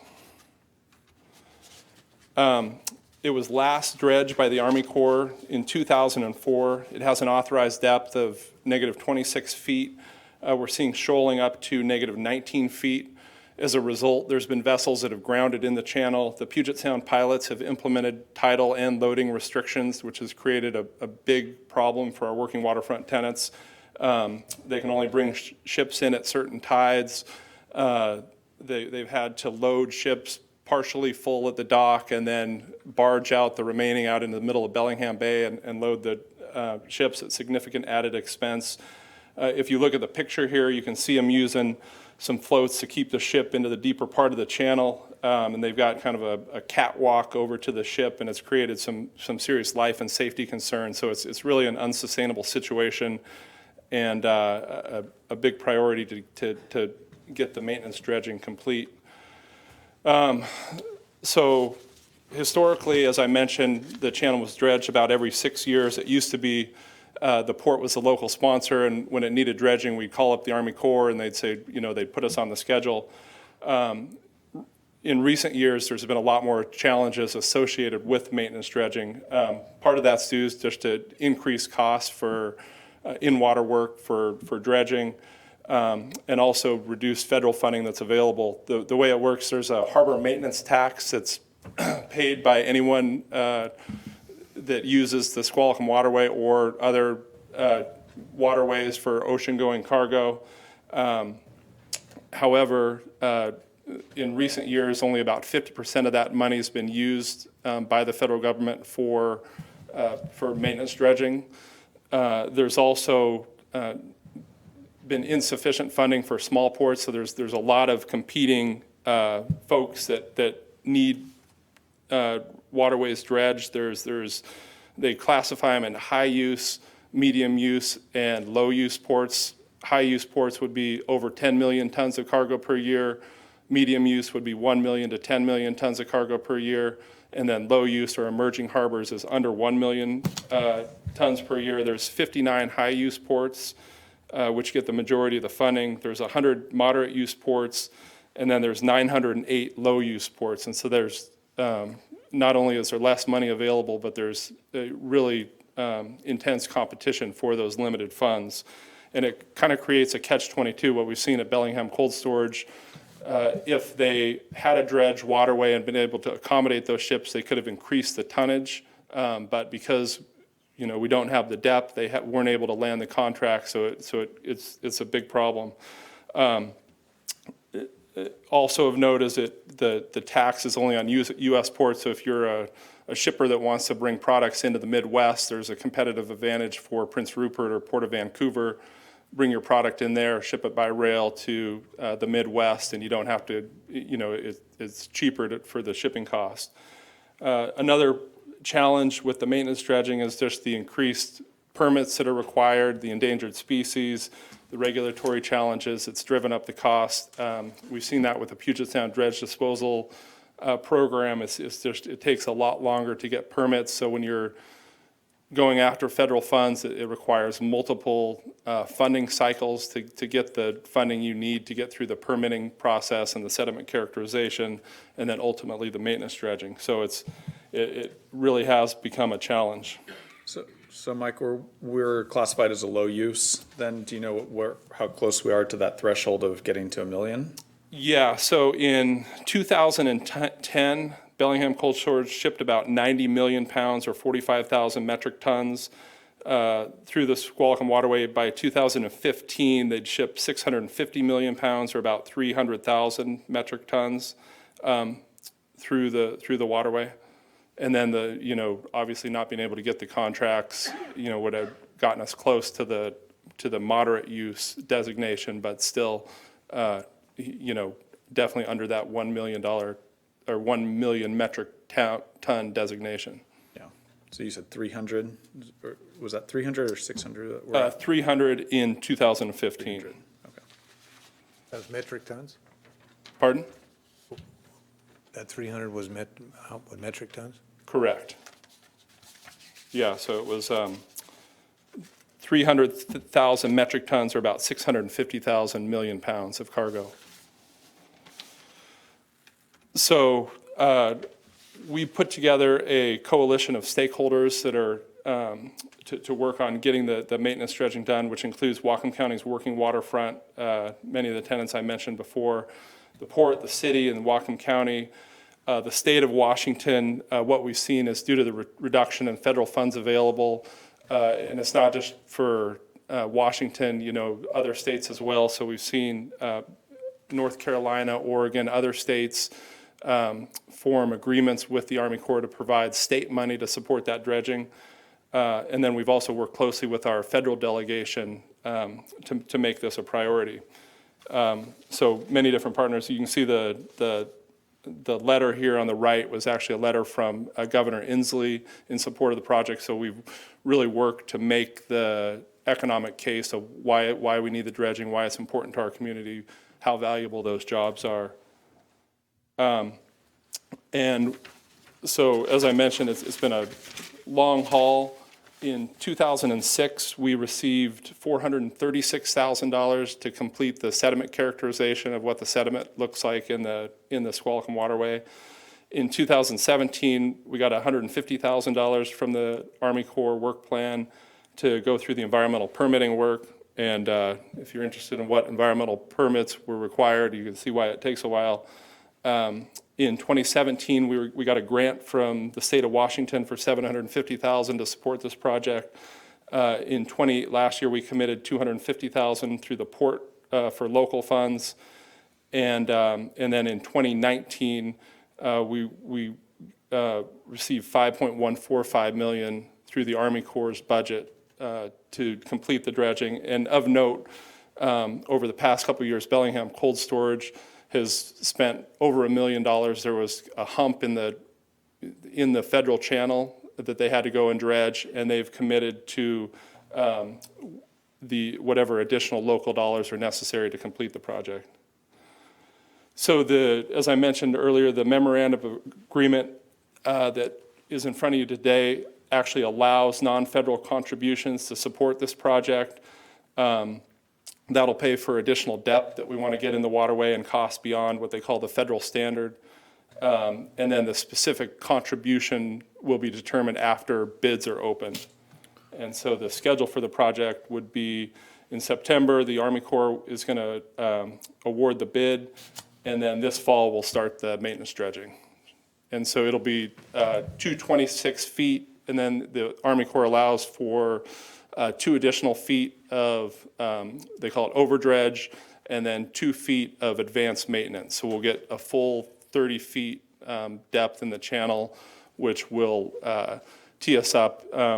And then we'll continue to work with all the other project stakeholders on reforming the harbor maintenance tax with both the American Association of Port Authorities, Pacific Northwest Waterways Association, to make sure that in the future these funds are available for projects like ours and for the next time we need dredging for this project. So with that, I'd be happy to answer any questions you may have. Commissioner Shepard. How long should we expect to wait before dredging needs to happen again? That's a good question. I would say, you know, the conditions really became a problem at about 10 years, after about 10 years, and given the fact that it's a multiple year process to go through the sediment characterization, the permitting is becoming not easier, it's becoming more complicated. So I would imagine we'll have a few years to talk about how important this project was before we need to start the process of getting funding to go through the maintenance dredging again. So about 7? You know, I would, yeah, 7 to 10 years. You know, historically it was dredged every 6 years. You know, so depending on, you know, it'll be interesting to see. The city made some modifications to Squalicum Creek by removing some obstructions under I-5, some culverts, so that could add additional sediment to the channel. So we'll just have to keep a close eye on it and see. But I'd say, you know, 7 to 10 years for the next time would be a good target to make sure that we don't run into the situation that we were in today. And the last time was 2004, is that what I'm Correct. seeing? So, yeah, it seems like it will be a lot cheaper to do if we get ahead of the game and not wait till it becomes such a dramatic problem.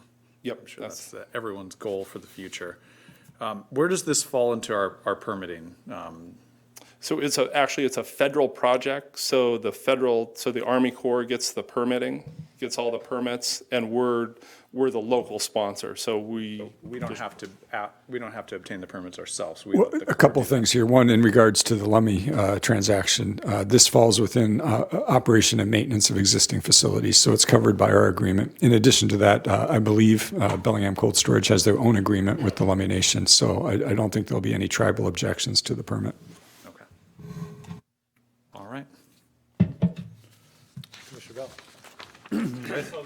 Perfect opportunity to maybe open the discussion about using the ASB and moving that discussion forward, because when you look at hauling this stuff to where it's got to go, it'd be a perfect application for possibly using the ASB down the road. Obviously, we're not going to get there by September. By the way, I was always under the impression that September was the fall, but that's just me. But Technically, September 21st. is fall? Is when? Yeah. 21st or 22nd. Yeah. Yeah, and interesting. Just saying. Commissioner Bell, interesting. I'm just here for your amusement. You bring up an interesting comment about the potential to dispose material in the ASB. Obviously not for this project, but for other projects. The last time we did this project in 2004, a portion of the dredge material, we actually did beneficial reuse on the breakwater of Squalicum Harbor. And that potential's gone for this portion of the project now? Well, for the ASB, Yeah, no, for any portion of reuse. yeah, we looked at it. It's all got to go to just- disposal? Yeah, the amount of, I believe in 2004, the Squalicum breakwater took about 40,000 cubic yards of material, when we're talking about 250,000 cubic yards of material. The other question we always had about the putting beneficial reuse on the Squalicum breakwater is that there was settling of that material, and so there's, a lot of turbulence in Bellingham Bay, so what we don't want to do is put it close to the project site and have it end up right back in the channel, creating the problem. So the ASB would be a great location, but I think we have some other projects that could be good candidates for taking material. Yeah, there's nothing we're going to do to this permit at this point. It's stated, so yeah, I'm a big fan. I'm going to vote in favor of it. Can we use that dredged material for the pump track? I have a question. We've got the Mount Baker plywood side over there. It's fairly uneven. How are we on sea level rise height for that, for the 100-year plan? Could we put some of this stuff there?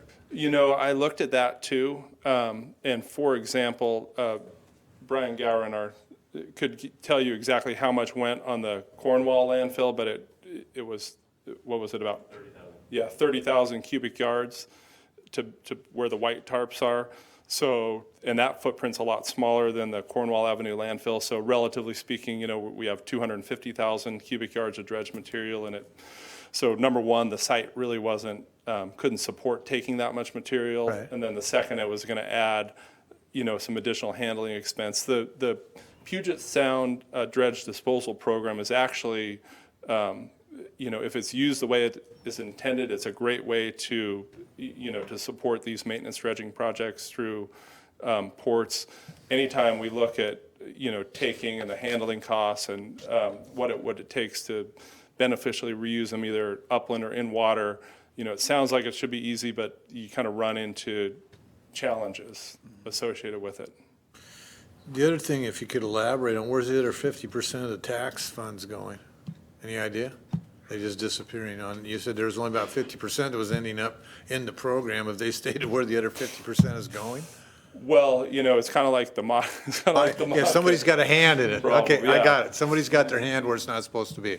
Yeah, there has been a move, so there's a big, the stakeholders are pushing hard for full use of the harbor maintenance tax. It goes into a trust fund that's supposed to be used for maintaining the waterways, but it's a big problem. I mentioned all the numbers of ports and the competing projects, and the amount of cargo that comes in our shore. I mean, the amount of commodities and the importance for our nation is absolutely critical. And so there's a lot of people working on it really hard and making that case. But it's one of the things is the federal government has a lot of priorities, and it helps reduce the deficit, and Does everything but what it's supposed to do. Unfortunately, yes. And, it's not an insignificant amount. I think it's 0.125% per $1,000 value either of the cargo or of cruise ships. It's for cruise ships too. And so it generates a lot of funds. So everyone shipping out of the Squalicum waterway that's using that is paying the tax. It creates a problem because it's a tax on the value of commodity, but not necessarily on what your maintenance costs are going to be. So that being said, there's enough money in the fund that's been generated to do the work that needs to be done, but unfortunately, it's been used for Other things things. that it wasn't intended to, yeah. Any further questions, Commissioner Shepard? Commissioner Bell? Nope. Thank you. If you please. Authorizing the executive director to execute a memorandum of agreement with the Department of Army for dredged material placement during dredging of the Squalicum Creek waterway, Bellingham, Washington. Commissioner Bell? Yes. Commissioner Shepard? Aye. Commissioner Briscoe's aye as well, carries 3-0. Thank you. Thank you, Mike. Will you make sure to get with Tamara and get this worked into the cash flow? There's a lot of money moving in and out here through the port, so let's just make sure we have that dialed in.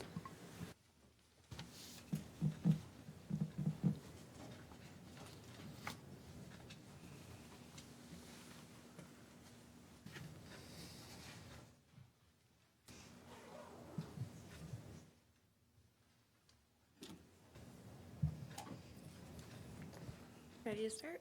Okay. No, I'm sorry, just a second. Give us a minute. Are we good? I'm sorry. A motion authorizing the executive director to execute a personal services agreement with Flow Analytics to conduct an I-5 corridor infrastructure and utility study not to exceed $70,280.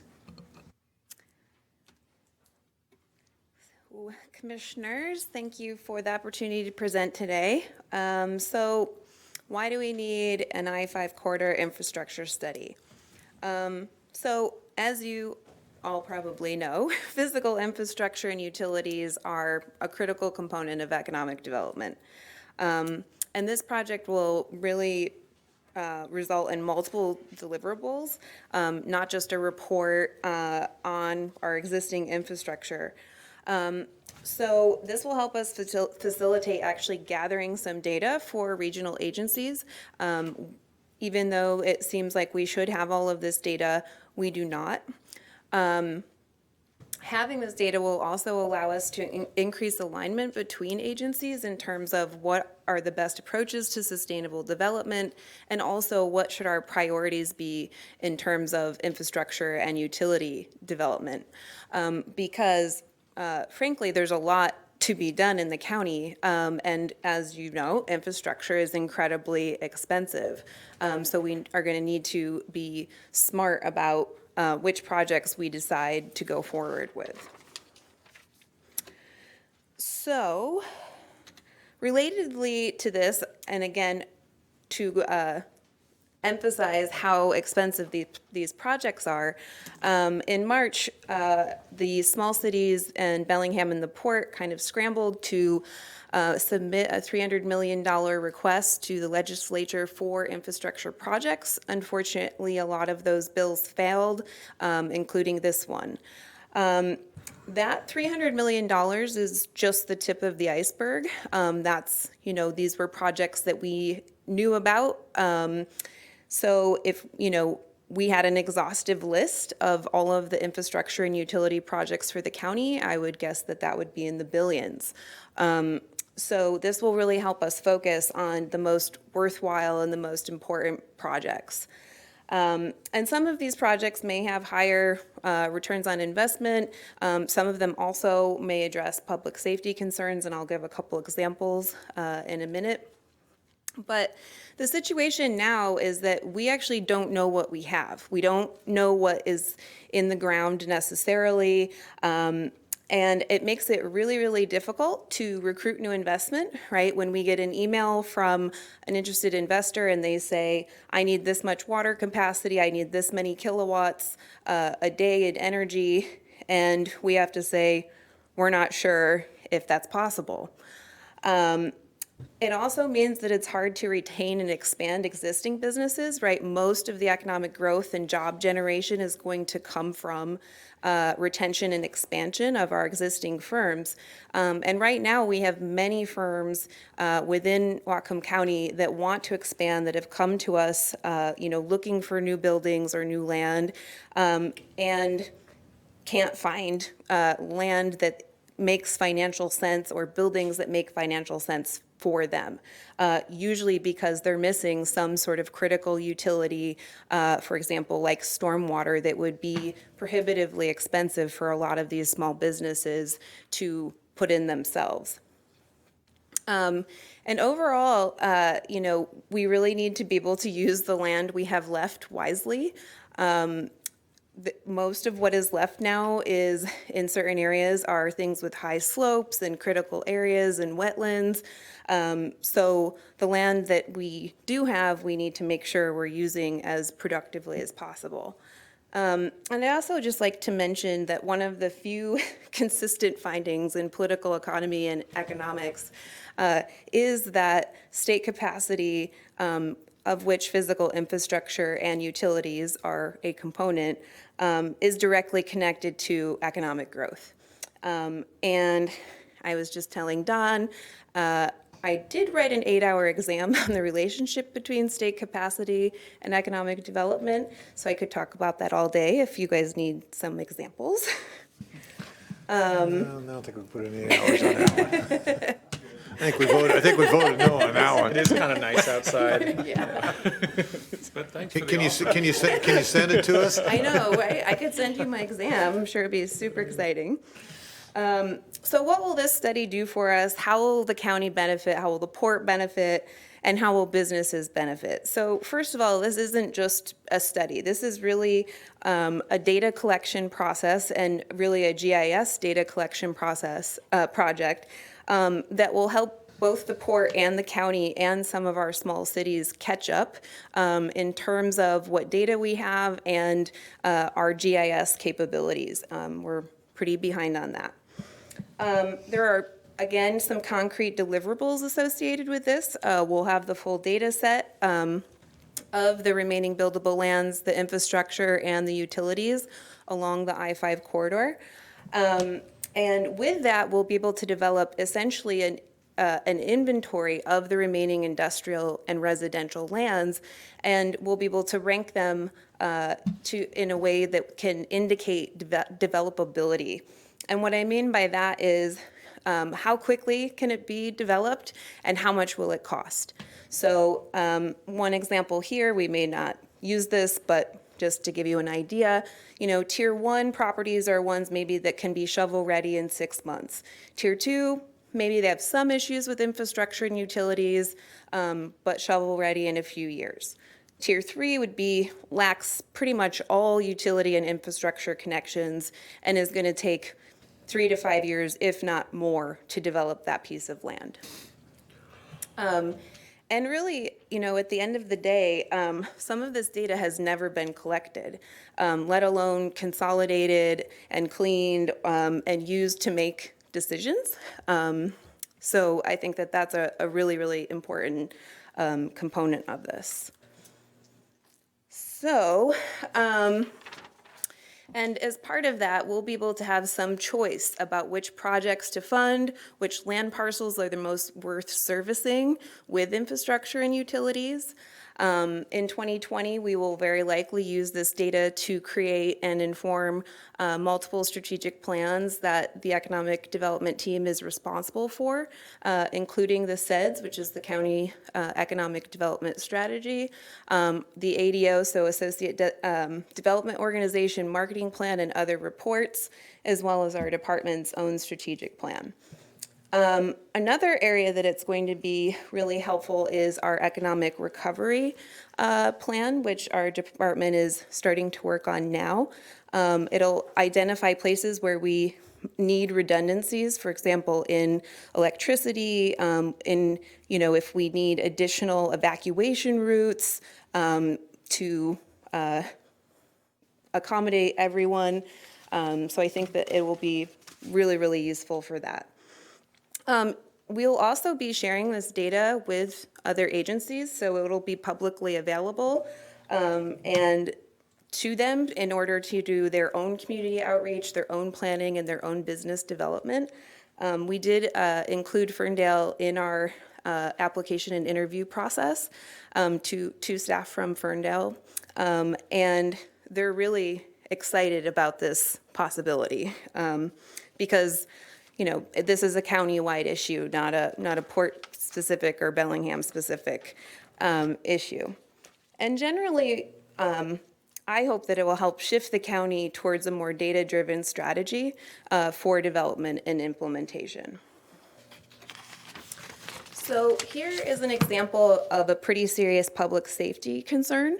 Grandview Avenue is connected to the largest incorporated but undeveloped industrial area along I-5 in the county. It's the primary transportation route and freight corridor for businesses in Cherry Park. And the road currently is already frequently congested around shift change times from the refinery and the adjacent industries. It's also important to note that this road is bisected by the Burlington Northern Santa Fe Railway line. So, for example, if a rail car was sitting there or temporarily or was stopped, and there was a natural disaster, an earthquake or a tsunami or an explosion at one of the plants and they needed to evacuate, if there was a train stuck there, there's no way out, right? That's a pretty serious public safety issue. So that infrastructure, that went into the $300 million failed request and would have been by itself a $50 million project to reconfigure and improve the area, including putting an overpass in. And it's really critical to further development along I-5. Another example. So in addition to some of the public safety issues, if we drive along I-5, there are multiple places along I-5 in the county that may not be using the land most effectively and productively. So this picture shows a little retail plaza, which is not serviced by utilities. And you can see in this yellow area, there is a water tank in the back, which is gigantic and super ugly.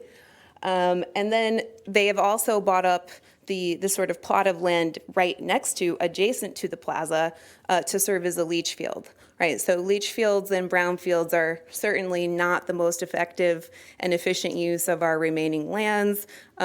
So we really need to think about which of these parcels we want to try to get some utilities to in order to not have this be the case. And additionally, a lot of when we are failing to expand the infrastructure and utilities, these costs go right back to the private sector. So it makes it a really hard sell to be like, hey, new business, come to Whatcom County, except you might not have water or stormwater or enough electricity for your operations. So in order to, make it tenable for investors, some of these costs are going to have to likely come from public works expenditures on infrastructure. But again, this study will help us do that in a really efficient and effective way. So in order to do this project, we created an RFP, which was listed in the Herald. I also sent it to a number of consulting firms that the port has worked with, or other agencies have worked with. We invite, and the two applications we received were from Flow Analytics and Community Attributes. So we invited both of them for an interview. And we also included the Ferndale City Administrator, Yori Burnett, and one of the Public Works people, Kevin Renz, in the interview, just to make sure that we were getting outsiders, interpretation of the needs that we actually have.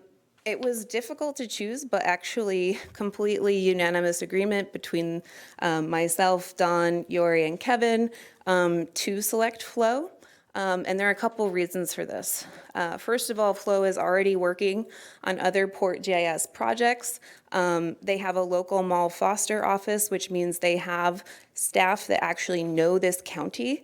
And that's actually really important in this case because the data is so thin here, having some local knowledge of what might be here is actually really important. Another reason we chose Flow was they run the GIS consortium, which right now over 30 cities, small cities in Washington state are members of. It essentially allows them to benefit from an economy of scale for GIS systems and work. They have a deep knowledge already of the county and of the port specifically.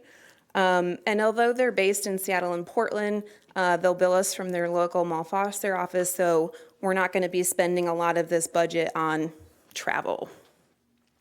One, I think probably the biggest factor for me in choosing Flow is that they have a lot of experience in working in counties that are much more rural than us with limited to no data, and have been able to create these land inventories, buildable land inventories, even for those places. and they have a lot of experience in converting paper documents and collecting the original data on the ground, actually, which we're expecting that they will have to do, particularly in the spots in the county between the cities, is likely where the biggest data gaps are. And another important note for this, actually the principal on this project and the project manager will be the ones who are physically on the ground collecting that data. So they'll have their hands directly on this portion. So they're going to be... I've got a quick question. What's the geographic footprint of the study? It wasn't quite clear to me. It says I-5. Yeah. Are we in proximity to I-5, or are we looking at the entire county? So we are looking at proximity to I-5, but that will definitely include, obviously, the Cherry Point area. The exact, I guess, boundaries and distance from I-5 is something that we are going to figure out when we do our first task for the needs assessment, and essentially identify how far from I-5 we want to look, and also, given our budget and time, how much can we do? However, there is some existing county level data, so that will, if there is data for the whole county, that will certainly be part of the inventory.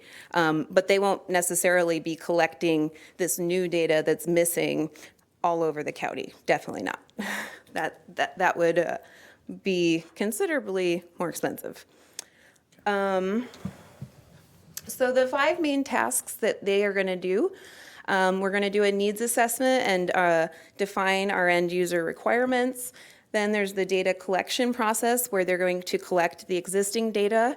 This may involve, having stakeholder interviews, but also is going to involve data sharing agreements with small cities and the tribes. And then once we have the data that's existing, we'll do this data gap analysis and figure out exactly where the holes are that we need to fill in.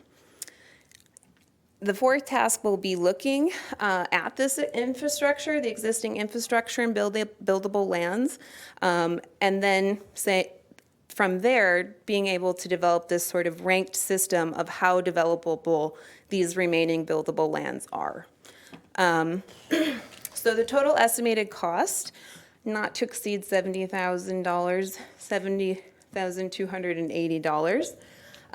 The community attributes estimate was $59,300, but they also included up to $35,000 in potential add-on services, which were redundant with the port's current GIS development that we're working on. And they were also a lot less experienced with dealing with missing data and, missing data in rural areas in particular. And then finally, I'd like to mention 3 studies, including this one, were already approved in the Economic Development Division's Tri-Funder Agreement for special countywide projects using state EDI funds, and that total was $200,000 total. The other 2 studies were the Cherry Point study and the broadband study. And with that, any questions? Commissioner Shepherd. Let's see. Do you think projects like this, when we have this data and we're able to call out some of the potential deficits that we have around infrastructure and utilities, are we going to be more successful with some of those big asks to the state, like that $300 million For one sure. that we missed out on? Exactly. I think that having this data and being able to do analysis, which, when we're talking about paying consultants to do things we can do, once we have this data, I can do analysis for grants, for infrastructure that says, we've done all this analysis and these 3 infrastructure projects are going to be the ones that give us the most bang for our buck, the most job creation, the most wealth creation, and in general will be the best, projects for the county, for sure. Okay. So when we're thinking of, we've got infrastructure and we've got utilities, what all comes into the definition of an infrastructure? I can certainly see roads, Right. bridges. So- What else falls into that bucket? Roads, bridges, rail.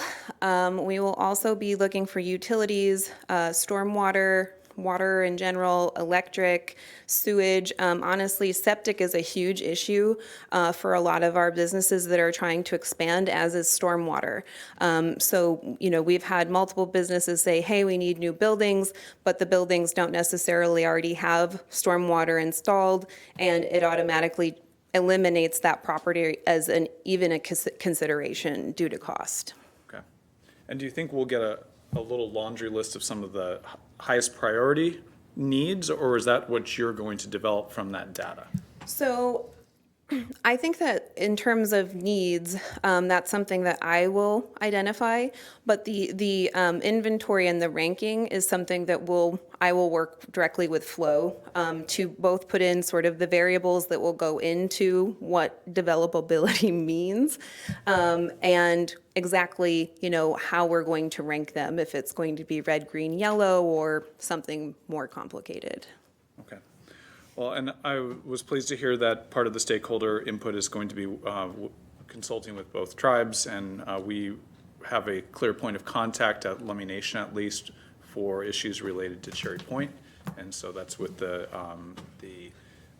Sovereignty and Treaty Office there, and we recently got an email restating who the point of contact is at the Lummi Nation for questions that relate to Cherry Point in specific. And we will definitely, as the study progresses, incorporate them into the study because they are one of the closest groups to I-5 as well. So I think it's going to be, and I also think it's going to be really helpful for the casino, for the Lummi Reservation in general, to have some of this data about infrastructure and utilities for their own development. Well, they have a project right on Slater Road. Right. So that's a great example of a mutual benefit. And I think that's where we're hoping to get with some of the work we've been doing on relationship building, is so we're able to position mutually beneficial economic development projects where we're both, all of us are able to have success for the county. Exactly. Thank you.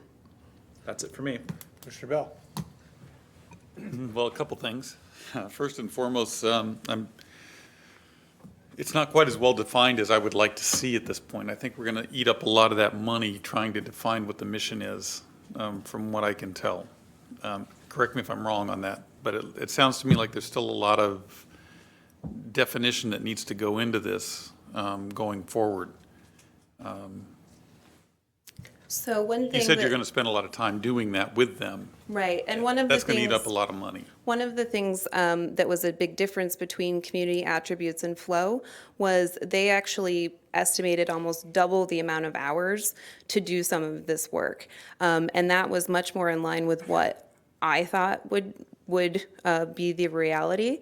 That being said, there are parts of this project that are fairly defined. So the buildable lands report that the county is required to do, we just got the reporting tool in our email yesterday or the day before.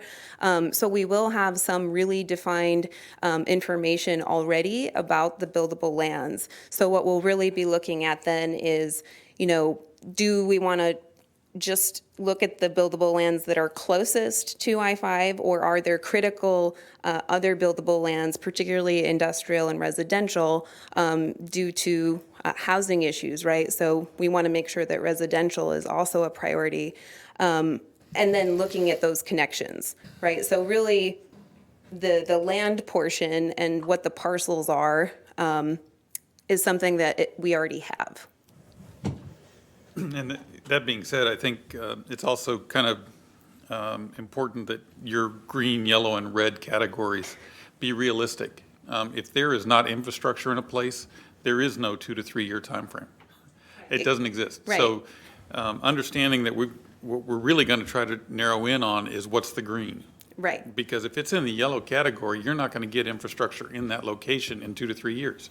I don't care what's missing. I know this community well enough to know that getting a permit for a sewer line or a water line or getting whatever's missing in that area in a 2 to 3 year time frame is just not possible. Right. So making sure that you've identified what is green and what is yellow and what is red, and put a reasonable time frame in there based on the length of time it takes to get a permit through, the length of time takes to get through the process, whatever challenges may come from that. It's meaningless to me to say 2 to 3 years, because I don't think there is anything in 2 to 3 years. If it's in that yellow category, I just think that's a much longer time frame than. Yeah, I 100% agree. Those were Yeah, I really understand they just were hypothetical guesses. examples to show what we could do with the inventory and how we could use it, particularly how. But we when you can- come back, the point is, when you come back with this, if there is a green, yellow, red, that yellow be realistic. And that realistic time frame says, this is an area that is in the yellow category, but here's the infrastructure missing, and here's the length of time it's going to take to get to that. Because I don't know of anything in this community that can be done in 2 to 3 years if it's, oh, So, Don Goldberg, Director of Economic Development.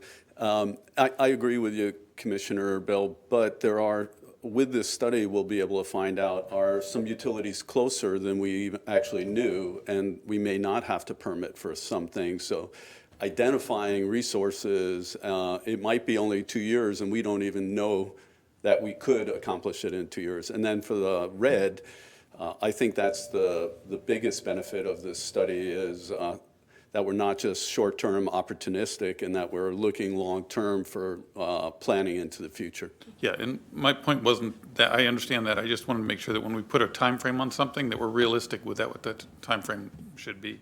Agreed, and I will definitely work with them on making sure that that's realistic. And I think our department, always says economic development is measured in decades. And a huge part of that is because infrastructure and permitting take so long, especially for these really big, expensive projects. Yes, I mean, just look how long it took to put streets in, Right. in the waterfront, right? Right. Is this also going to include traffic? You talk about roads, but, I mean, traffic is a big deal. Yeah. And will that be a function of this? So right now, we haven't planned to do any traffic studies. However, I have noticed that there are lines that are collecting traffic data on Cornwall and some other places throughout the county. So if that's data that we can get from whoever is collecting it, probably the city of Bellingham and Ferndale and maybe the county, we will definitely do that, because I think that, particularly in terms of the remaining industrial lands, some of those roads are going to have to be widened and upgraded for sure. That's the point, right? Yeah, I mean, you look at Slater Road, or you look at any of those, they're going to be overloaded quickly. Is this going to expand onto Slater Road going west? Is this going to look at the Guide Meridian maybe going north? Are you going to look at the Birch Bay Linden Road or the Bay Lynn Road, any of those areas going to be included in this? Well, the guide is a big one for me, because that's a huge industrial area headed north. Well, I think that when we take a look at the buildable lands information and we see where those remaining buildable lands are, that those will certainly be a priority. So even if we have an industrial plot that's 12 miles off of I-5, we still are going to want to know, are there roads to that? What do they look like? Is it this 10 feet of water hookup that they need, or is this 3 miles of water that they need? In general, though, this is an I-5 corridor study. It's not a Linden study. It's not a guide study. It's our main I-5 interstate study on, if you notice when you go up I-5, it's just industrial sprawl. And we want to affect that, so. And I guess I look at this and I see more money coming our way, because I think this is just going to be the tip of the iceberg for what we're going to be looking at for industrial studies, especially for what this county needs. And I'm surprised to hear you say that this might be the first time that we have reliable data on this. It's surprising to me that we've gotten this far without something like this having been done before. And my biggest fear with something like this too is that it gets put on a shelf somewhere. You do all this study, you put a bunch of action items in play, you don't get action on a couple of those items, and this thing just goes by the wayside, and we've wasted that money. So my hope too is that if we're going to do this kind of a task, that we follow it up with what those action items are and what our plan is to proceed to fix those. So let's say we do decide there is a traffic improvement needed on Slater or Grandview. What's the plan to get those through, and what bodies need to be lobbied for that, and are they on board? Right. And one of the other considerations that we, or one of the other things that we're taking under consideration is, sorry, the thought just went completely out of my head. That's my job. Well, traffic studies are done by use. So the region, the cities and the counties do their own major traffic studies, but they're driven by the use. So you couldn't do a pre-traffic study before you knew how many cars were coming, the number of employees, the type of use, and things like that. So. And one of the things that, the thought that went out of my head, so this definitely is not just going to go on a shelf. I plan to use it to inform a lot of our strategic plans and work that our department is doing. But also, I have this dream of Don and John and Gina going out to sites with people with a tablet where they can look at that building and they can update it on site. If there has been a change, if the quality is really poor, so that this also is not going to be a stagnant database. It's going to be publicly available and shared, and we will be able to update it essentially in real time by city and county staff. And this last comment kind of goes back to something that happened earlier. I look at our mission statement and we start talking about sustainable economic development. And I think sustainable has become used in two different terms. It's been environmental sustainability. And I think the original term, as it was placed in this, is to make sure that we sustain an economic development environment in this county so that we have constant economic development growing, that it is sustainable, that we do know we can. And we can't do that without adequate knowledge. Agreed. So first of all, I don't know that the study is going to get us all the way there. And I do see you coming back to us for more down the road, because I just think this is just going to open up Pandora's box as to what's necessary and what we may need to study a little bit more to get some action items on it. But I'm going to endorse it today just because I think we need to start on it. And I'm happy to see that this kind of thing is coming our way. Right. And I think it's something the port needs to do. I'm done. So I would agree with both my fellow commissioners' comments on this. And then it's something that over the years the port's done in many different areas. Is we're kind of doing, in my mind, half a job here with the I-5 corridor study. We're leaving the rest of the county out, and they're all taxpayers as well, and there's a lot of area that needs to be covered, our East County. I would recommend that we include the rest of the county and look at the cost, what the cost difference would be to do that. Things are not going to get any cheaper in the future for us to do at all. True. And we know, as he spoke to, we're going to be right back here doing another study for the East County and what's available out there. So I would think at this point in time, we would take a look at what the cost differences are. At least I'm going to support what we're doing here today, but I think I'd like to see us add to it if we can. I know everything costs money, but it's not going to get any cheaper. And if we have some information available in that area and we can add it at a cheaper cost, I think it might be prudent to do so at this time instead of just do the I-5 corridor. And Mr. Goldberg, I understand what you said about this is just an I-5 corridor study, but I think that if we're going to do the job we're supposed to do, it needs to be done for the whole county. At least that's my opinion. Commissioner, right now, as Jennifer mentioned earlier, Whatcom County, and we're participating in it, is doing a buildable land study countywide. Okay. So it's a little bit more of a broad study, whereas we're trying to identify the easiest developable sites. So they're a little different. And the corridor, the I-5 corridor, is where major development occurs. So that's why we're trying to take that on first. But as time goes by, if the county and the cities support us doing more work similar to this, then we'll move in that direction.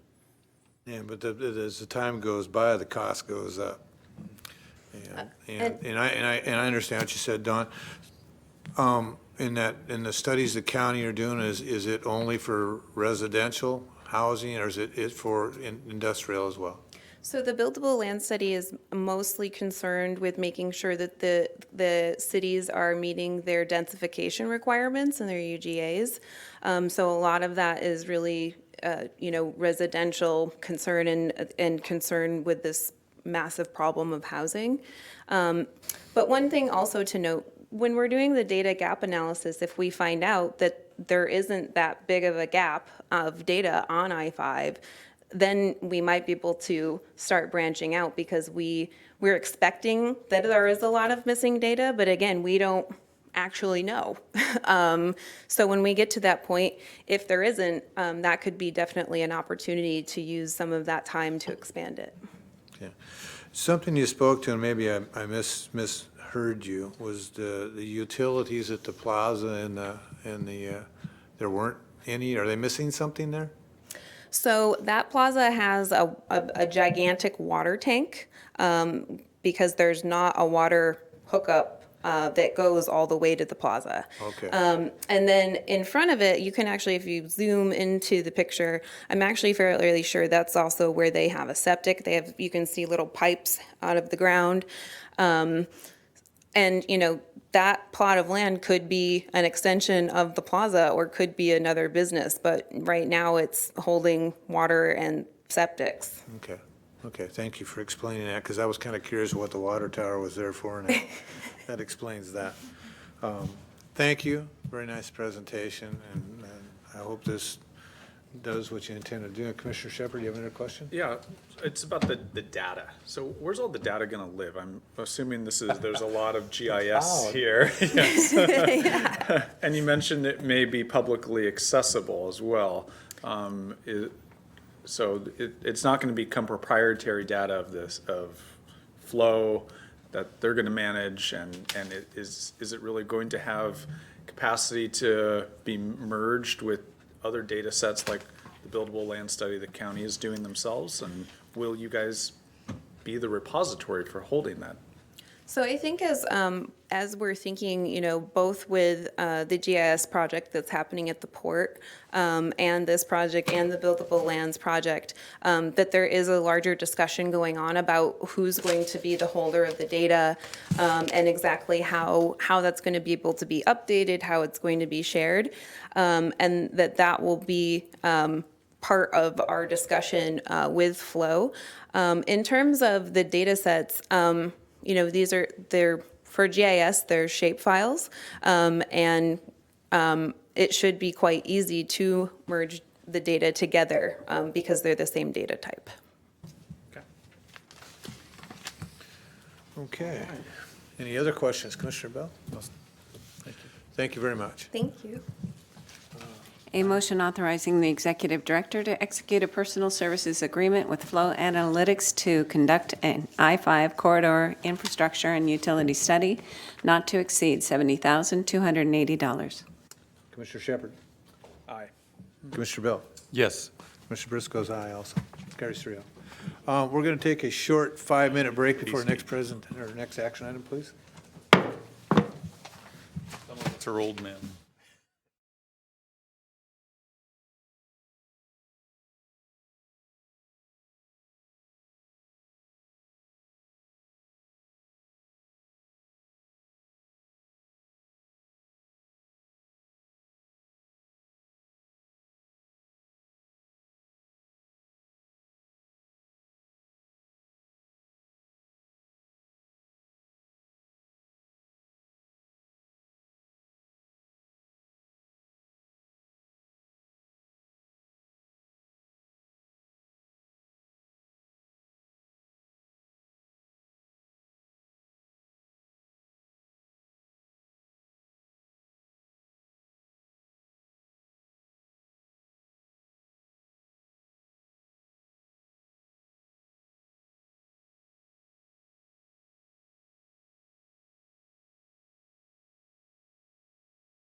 And Diane, if you would, please.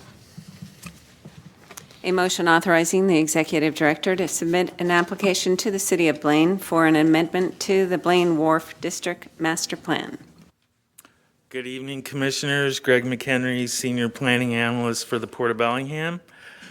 I'd just like to make a few opening remarks and let you know that this plan update has been reviewed by the Real Estate Division, Marinas Division, Facilities Division, and Planning Services. I'd like to thank Brady Scott, Andy Peterson, and Greg Nichols for their assistance in getting it to this point this far. I would just like to remind folks that master plans are visionary documents. They're supposed to be from the 20,000 foot level. I think it was Dwight D. Eisenhower that said plans are useless, but planning is essential. So with that, I'll move right into the presentation. This plan update focuses on the industrial area. We look at alternative public access.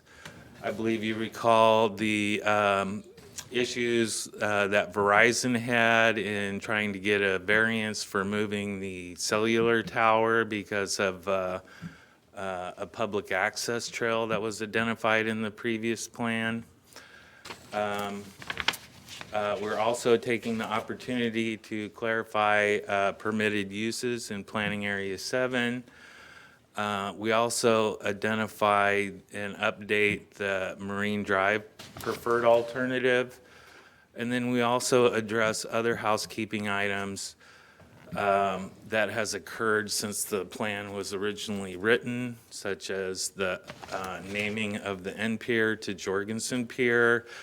And you had mentioned earlier about having realistic timeframes in the implementation schedule. You may have noticed that the timeframes for some of the early projects has already occurred. The midterm projects will be for the next decade, and then the long-term projects are for the decade after that. So those have been updated. This is a copy of the existing conceptual public access plan and circulation plan. I'd just like to, before we go into the industrial area, I'd like to point out a couple areas in Area 3, which is in this area here to the east towards downtown. And then also this area 4 here towards the west of the harbor, westerly, near Gate 3. And then I'll move to the next slide. And this is going to be the draft updated concept. And in those same areas, you'll notice in Area 3, we're showing the new web blocker layout. We also amended some of the developable area next to BNSF property because there are wetland buffers there and it's all not developable. In the Area 4 area by Gate 3, it showed some conceptual development parcels. We took those out. They're still allowed in the plan, we're just not representing those. In the last 15 years, we've never gotten a development proposal there. And that's also the area where right now we have excess parking to alleviate the shortage of parking at Gate 1. So we're not really entertaining any development proposals there. So that was why we updated those sections. And then in the next few slides, I have side-by-side comparisons or blow-ups of just the industrial areas. So the industrial area circulation, there's currently been a design RFQ. It's gone out for design. We have not gotten those results yet back.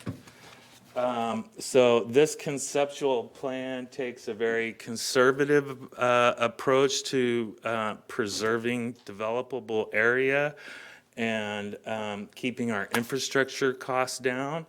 So we're assuming that Sigurdson and McMillan roads remain in the same location and the same size. They are in the process of designing a new cross street that would connect those two roads and also provide access to the Sawtooth dock.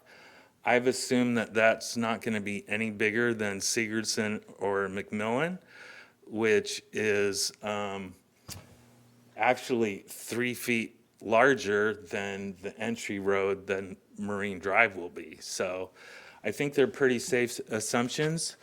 I've also reduced the public parking area and rotated it so the circulation in and out is from the Marine Drive right-of-way. And then that was all with the intent to try to preserve as much developable space as possible.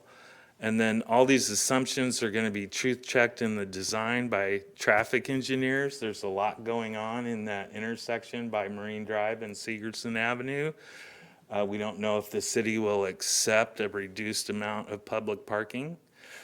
Yeah, we'll find that out as we go through the process. So I anticipate that our application will change as we go through this, and these will be updated. Another area would be is we're not sure what the turnaround or circulation will be at the Sawtooth dock itself. So I've added notes on this conceptual map saying that size and locations of private roads and sidewalks, curb cuts, and things will be determined at actual project submittal. And same with like the development areas, the amount of the use, the parking and all like that will be determined later.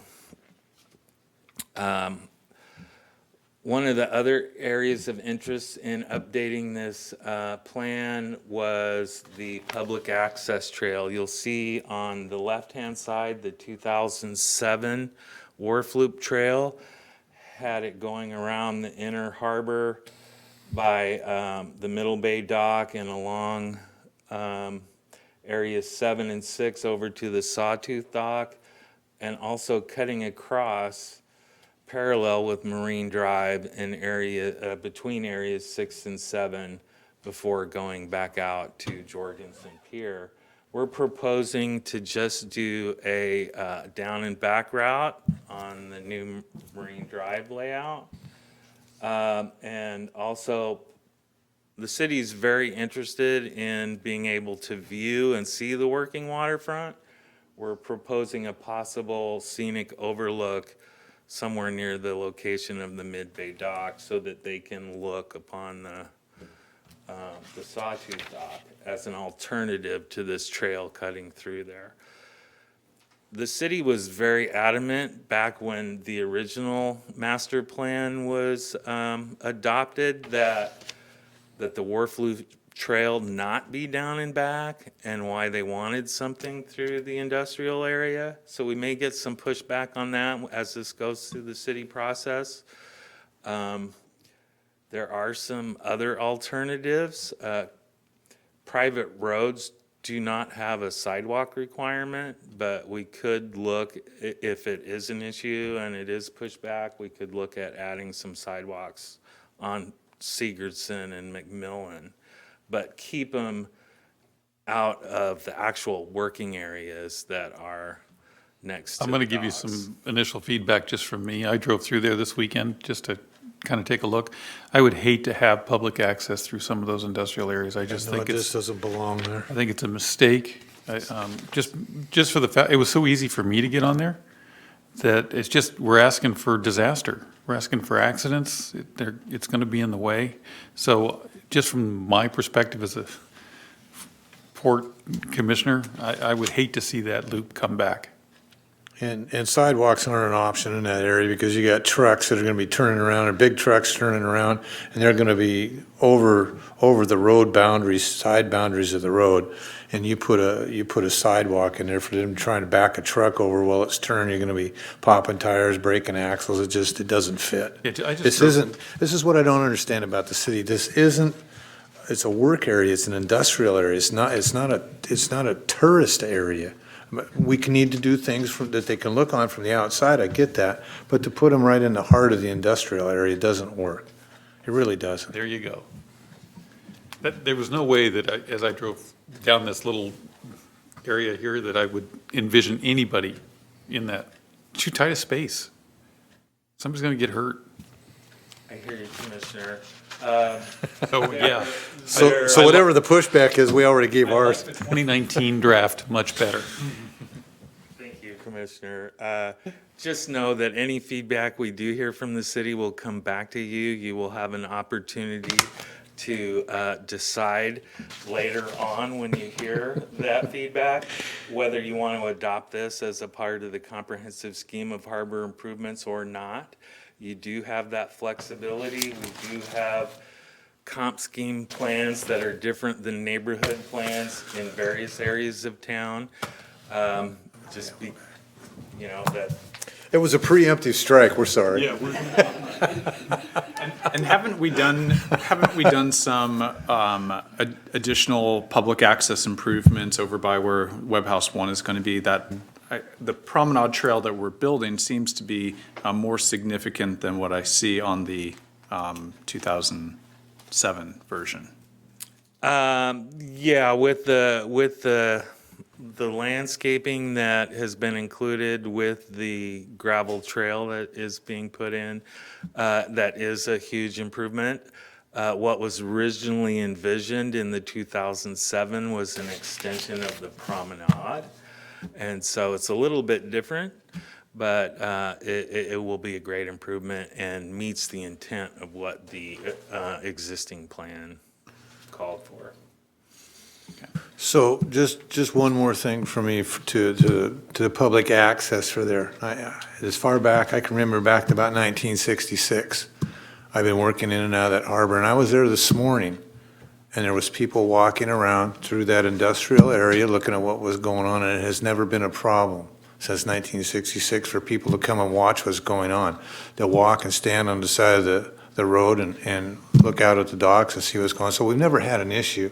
So to put something in there forcibly like sidewalks and this and that, there's no advantage to that. It works the way it is now. So anyhow.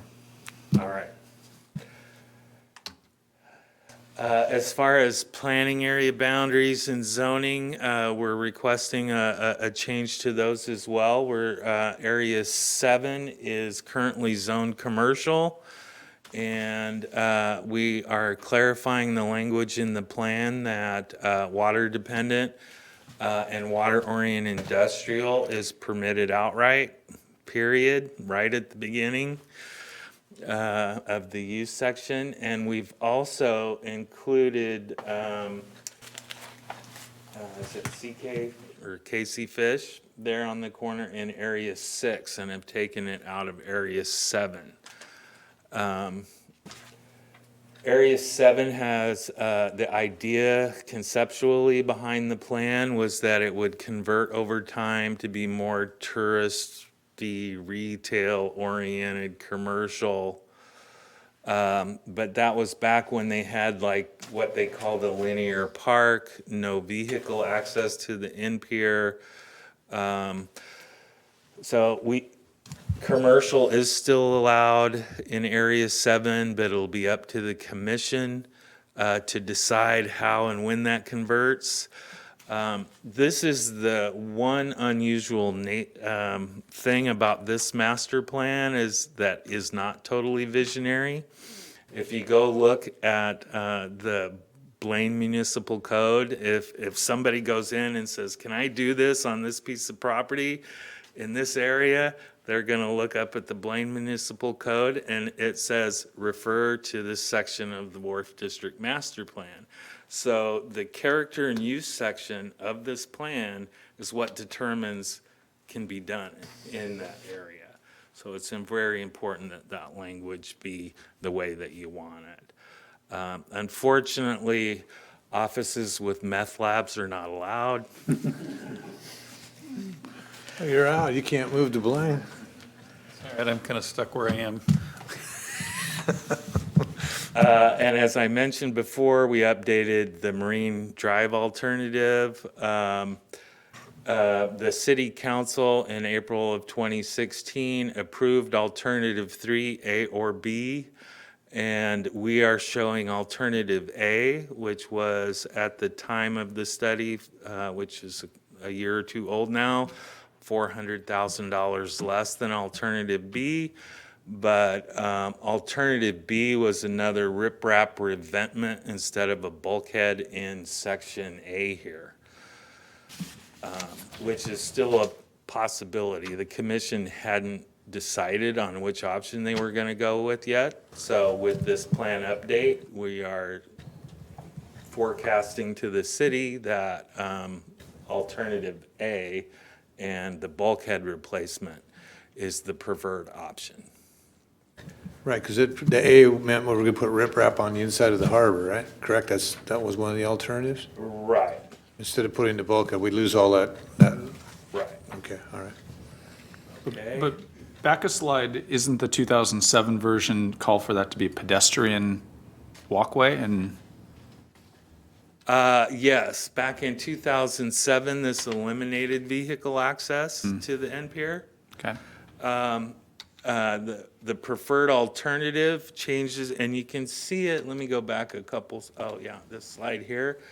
The text is kind of small, but the entry right as it begins to hit Area 7 is a 32-foot roadway. It's got two 12-foot driving lanes and an 8-foot sidewalk. And then when it gets to Sigurdsson, it goes to a 11-foot drive lane, a 5-foot bike lane, and an 8-foot sidewalk for the last 300 feet out to the end pier. Is that currently where that bollard is that blocks traffic right at Segerson there? Right. Okay. From my understanding, so back to the alternatives, are those alternatives that the city of Blaine has identified and their council has approved? This was a report that the port had prepared, and there was 4 alternatives, both having an A and B with slightly different design configurations. And back when Sylvia was in charge of planning, we had submitted that to the city to see what their preference was. Their Parks Board actually chose alternative 2.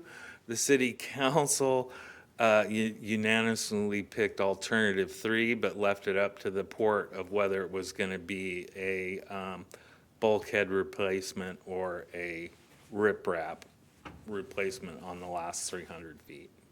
And that's the only difference between A and B here, correct? Huh? And that's the only difference between A and B? Yes, on alternative 3, yes. Yeah, okay. Yes, but it was a port-prepared study about the alternatives. And I'm just trying to figure out, because I know that we're been in conversation about us repairing the bulkheads, doing any of that work that needs to happen, but the city is on the hook for the construction of the road, right? We are actually jointly participating in the road project. I believe it's 50% funded by the port, which is already in the 5-year forecast for the budget. The city of Blaine is currently raising their half of the money, but there are previous interlocal agreements that. That's not what I've heard. Yeah, not what I've heard either. It's like so far on the back burner that you couldn't see it if you had a telescope. Yeah. I mean, when I've pressed city council members, they said it's not in their current funding plan. And so Not even my concern is that we're making plans and we don't have a commitment from the other funding partner who has a pretty big lift in this. Yes, and they are designated in this plan as the project manager. They're going to be designing the road. It's going to be we're just telling them what we want for the last 300 feet. Can we change and that? funding 50% of it. Can we change who the project manager is? Is that? I thought We could propose that through this process if you like. Well, the reason I ask that is every council person I've talked to up there, when this discussion is brought up, it's immediately put down by another one. They don't want to talk about it, period. So they're not even discussing it. So where does that leave us with spending a lot of money for a bulkhead and the other folks aren't even discussing helping? I mean, it's not, and if they're going to be the project managers, you have to be interested in the project, and they're not interested in the project. So it's not gonna be facilitated. Yeah, I think they really need to be pressed on this, on exactly what they're gonna do and when. Otherwise, it's one of those plans that's gonna sit. Executive Director Fix, I do you think have a that comment would on be this? outside of the scope of a comp plan amendment update. I was going to reread the agenda items here. Authorize the executive director to submit an application to the city of Blaine for an amendment to the Blaine Wharf District Master Plan. So I think what we're trying to address here is We're different. outside of that? I think so, yeah. We can't include it. Well, we can certainly go have conversations with the city about trying to up their funding, but I think you guys have done that and not seen a lot of success. I'm not sure I'm going to have any more success. I'll bring it up with the city manager. Happy to do that. But I don't think we should hold up our share of work just because they're not ready. We should get the bulkheads done. No, I agree. I wasn't trying to go there. I'm just Okay, saying, all right. if we got a project group that's supposed to manage the project, and there's only one group doing a half, and they're not running the project, it's But gonna. they're not running the bulkhead project. They're not running the riprap side of things. They're just running the street, correct? They're all connected. All still to be determined. This is a project that's a few years out and discussions we need to have. I mean, with the city. there's no reason to believe the city of Blaine would manage bulkheads. That's what we do, right? So my recommendation is we go forward with this amendment. We put pressure on them to fund the road, but we don't slow down on doing any of our work because we know it's failing. We know there's potholes out there that are constantly sloughing off into the bay and creating a worse situation. So it's your, their road, if I'm hearing you right? correctly, you're telling us that we should ask to be the project manager in a separate issue. Correct. Okay. It's not like we've been slowed down by somebody building a road No. in our recent past. Not like we have any negative reaction to somebody building a road.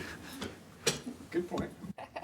I mean, look at how long this has been drug on now. It's just gotten to the point where we're trying to clean it up enough for people to even walk out there, and it's gotten ridiculous, and it's because in my opinion, the folks uptown, I can't see it from City Hall. It's not a problem at this point in time, and it really is. Well, I'll put it on my list and I'll start working with Blaine on trying to get some sort of date that they're willing to fund this. It's got to appear in some budget at some point for them. So I'll start working on that. Okay. And I think it's gonna need some sort of, do we go and meet with them? Do we make a proposal to them? I think we need to have some sort of a little bit of public pressure where, I don't know if that's you attending one of their city council Yeah, meetings. happy to do and that. Yep. Discussing and bringing up the topic and trying to. How about all four of us go to the meeting? I'm willing to do it. But just I am too. This thing needs to be moved along. It's gonna, it's just gonna Let me get with the more- city manager and talk about getting it on one of their agendas for the port to come talk about this. And then we'll make it a public meeting. Is that satisfactory? Yep. It's gonna get more expensive the longer we wait on it. We were all gonna go in and take the city council over. They may let you. It's a 4-1 vote, right? No, and no disrespect to the Blaine City Council. I mean, they have a lot to do up there, and I get it. But this has been being slid off and pushed under the carpet for far too long. Please continue. So my last slide is next steps. More than willing to incorporate any direction or input on the plan that you have yourself. Stakeholder engagement. Shirley's crack team has already contacted the Working Waterfront Coalition. I believe you were copied with an email. They're supportive of the plan update. They're still very interested in our exploration of fueling facilities out in the industrial area. No site has been identified for that use in this particular plan, but we do say that we will continue to explore that use for that area. We need to make application by June 30th to the City of Blaine dockets comp plan applications twice a year, unlike City of Bellingham only doing it once a year. So if we can get it in by the end of this month, then things will get moving quicker. And then if they do decide to docket it, there will be public meetings and public hearings this fall. Any questions? So they'll have a decision by December 31st is what they're saying here? Yes, by the end of the year, which would go into effect, like the zoning changes would go into effect next year. Okay.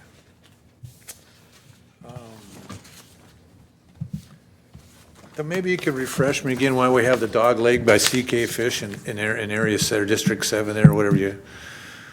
Let's see. This right here? Yes. Why did we make that smaller? Just because the city is interested in the relationship to the pedestrian experience and at the street frontage, and why they're allowing commercial uses in the frontage blocks. And so we thought that in our proposal, the frontage blocks still stay the same, but this area that's not included would be industrial, and commercial's not allowed there.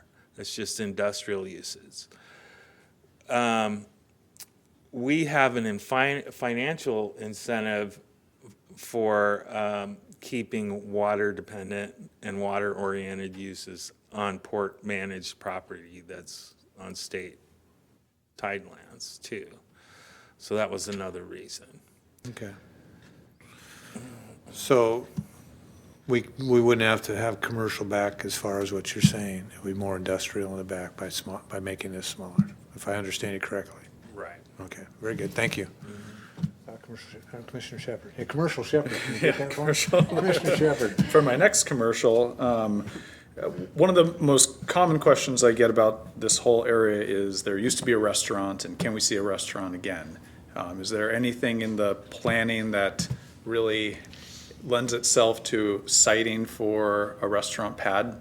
I know in the past it was in an area that we now are using for parking. That would fall under commercial, wouldn't it? Anywhere in Area 7, we could put a restaurant. Anywhere in Area 7. That's not already leased. Is that the only location, or are there other locations? Down by Area 3. It could not go in Area 6. Okay, so It could go in Area 4 also, down by the marina. Shirley, didn't show you my plan? That's largely parking. I think, was it in 3? No, it's out in 7. Oh, it's out in 7. Okay. Well, it's just one of the questions I get. Yeah, no, Get most I know, often, and and I think I as the well. public really enjoyed the restaurant when it was there. It was, people remember it very fondly. People love to tell me how fondly they enjoyed it, and so if we can do whatever we can do to entertain opportunities for a restaurant to reemerge there, I know we'll have support with people in Blaine. Yes, I was the property manager at the time when they ended up filing for bankruptcy and it having to be sold. It was very sad to see them go. I've just got one other on page 5 where we talk about the site history.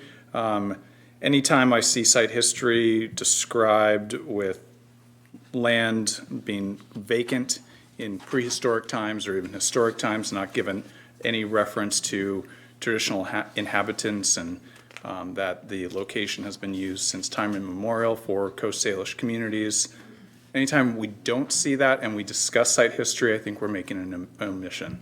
So it begs the inference that the land was terra nullius is that concept where it was blank land with no inhabitants or use. And so as long as we're able to make a brief statement, I think we'll have satisfied my interest there.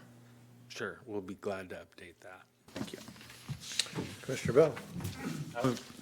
I was going to save this for other comments, but on the restaurant side, the food trucks that are out there are just amazing. I mean, we've done a great job in general, watching the food trucks throughout this port. have drawn a lot of people, and that one out there is particularly good. So I'm just happy to see all of that activity. But my biggest point is there is no compatibility with tourism and industrial work. There has got to be a separation between the two. It's a recipe for disaster. It's probably the biggest irritant I've got when I'm working on a site is to have tourists coming through, meandering through a site. I can't imagine trying to build a building and having port commissioners wander through from time to time, right? You got to stop work, you've got to pay attention. What's that all about? I was just looking at the gentleman. I'm commiserating with I'd like to my comment friend. on your comment there. But I don't It's a little bit different with what's there, because it's mostly fishing industry, so mostly you're offloading vessels. It's going in the truck. I've never seen, not that I'm there 100% of the time, but I've never seen a confrontation between any of the folks that were tenants there and the people that were wandering around looking. The particular industry, the end user, those people are wandering around looking. So it tends to make business better. And I get what you're saying, but you really don't, it's not a big enough area where you got things flying around at 500 miles an hour, people getting in the way. It's a little bit different. It's kind of a unique spot. It's pretty slow paced there most of the time, unless the grab gear is going out, then it gets pretty fast paced. But I've never seen interaction that was negative there. So it is a unique situation. It's not even about the personal reaction. It's just that you've got gear and you've got stuff and you've got people who don't know what they're looking at. Well, that's why they're there, trying to figure it From my out. standpoint, yeah. I'm not sure they should be. It's compatibility. It's compatible, okay? And that being said, I like this going forward. I think it's time to do that. And anything we can do to get the city to move forward on the road would be a big help. So yeah, my only Cash. All it comment takes is is cash. I don't like tourism and industrial use, but that's just me. Agreed. I respect your opinion on that. I mean, you've been places and seen things where it didn't work. Yeah. I think we probably all have. I'm just saying it's a bit unique there, but anyhow, any further comments, Commissioner Bell? Commissioner Shepherd? I have none. Thank you. A motion authorizing the executive director to submit an application to the city of Blaine for an amendment to the Blaine Wharf District Master Plan. Commissioner Shepherd? Aye. Commissioner Bell? Yes. Aye. Carries 3-0. Thank you again. Well done, by the way. Thank you. One last action item to consider, and that is the Commissioner Code of Governance and Conduct. Commissioner Briscoe asked me to bring this forward. You've all had a chance to review it. Commissioner Shepherd has given me a signed copy of it. Whether you want to formally adopt this resolution is up to you. So you have it in front of you. Discussion? Commissioner Bell? No, I'm in favor. Diane, if you please. A motion by the commission reaffirming Resolution 1181D regarding the Commission Code of Governance and Conduct. Commissioner Bell? Yes. Commissioner Shepherd? Yes. Commissioner Briscoe's yes, carries 3-0. So I just want to point out to staff how long my action item took.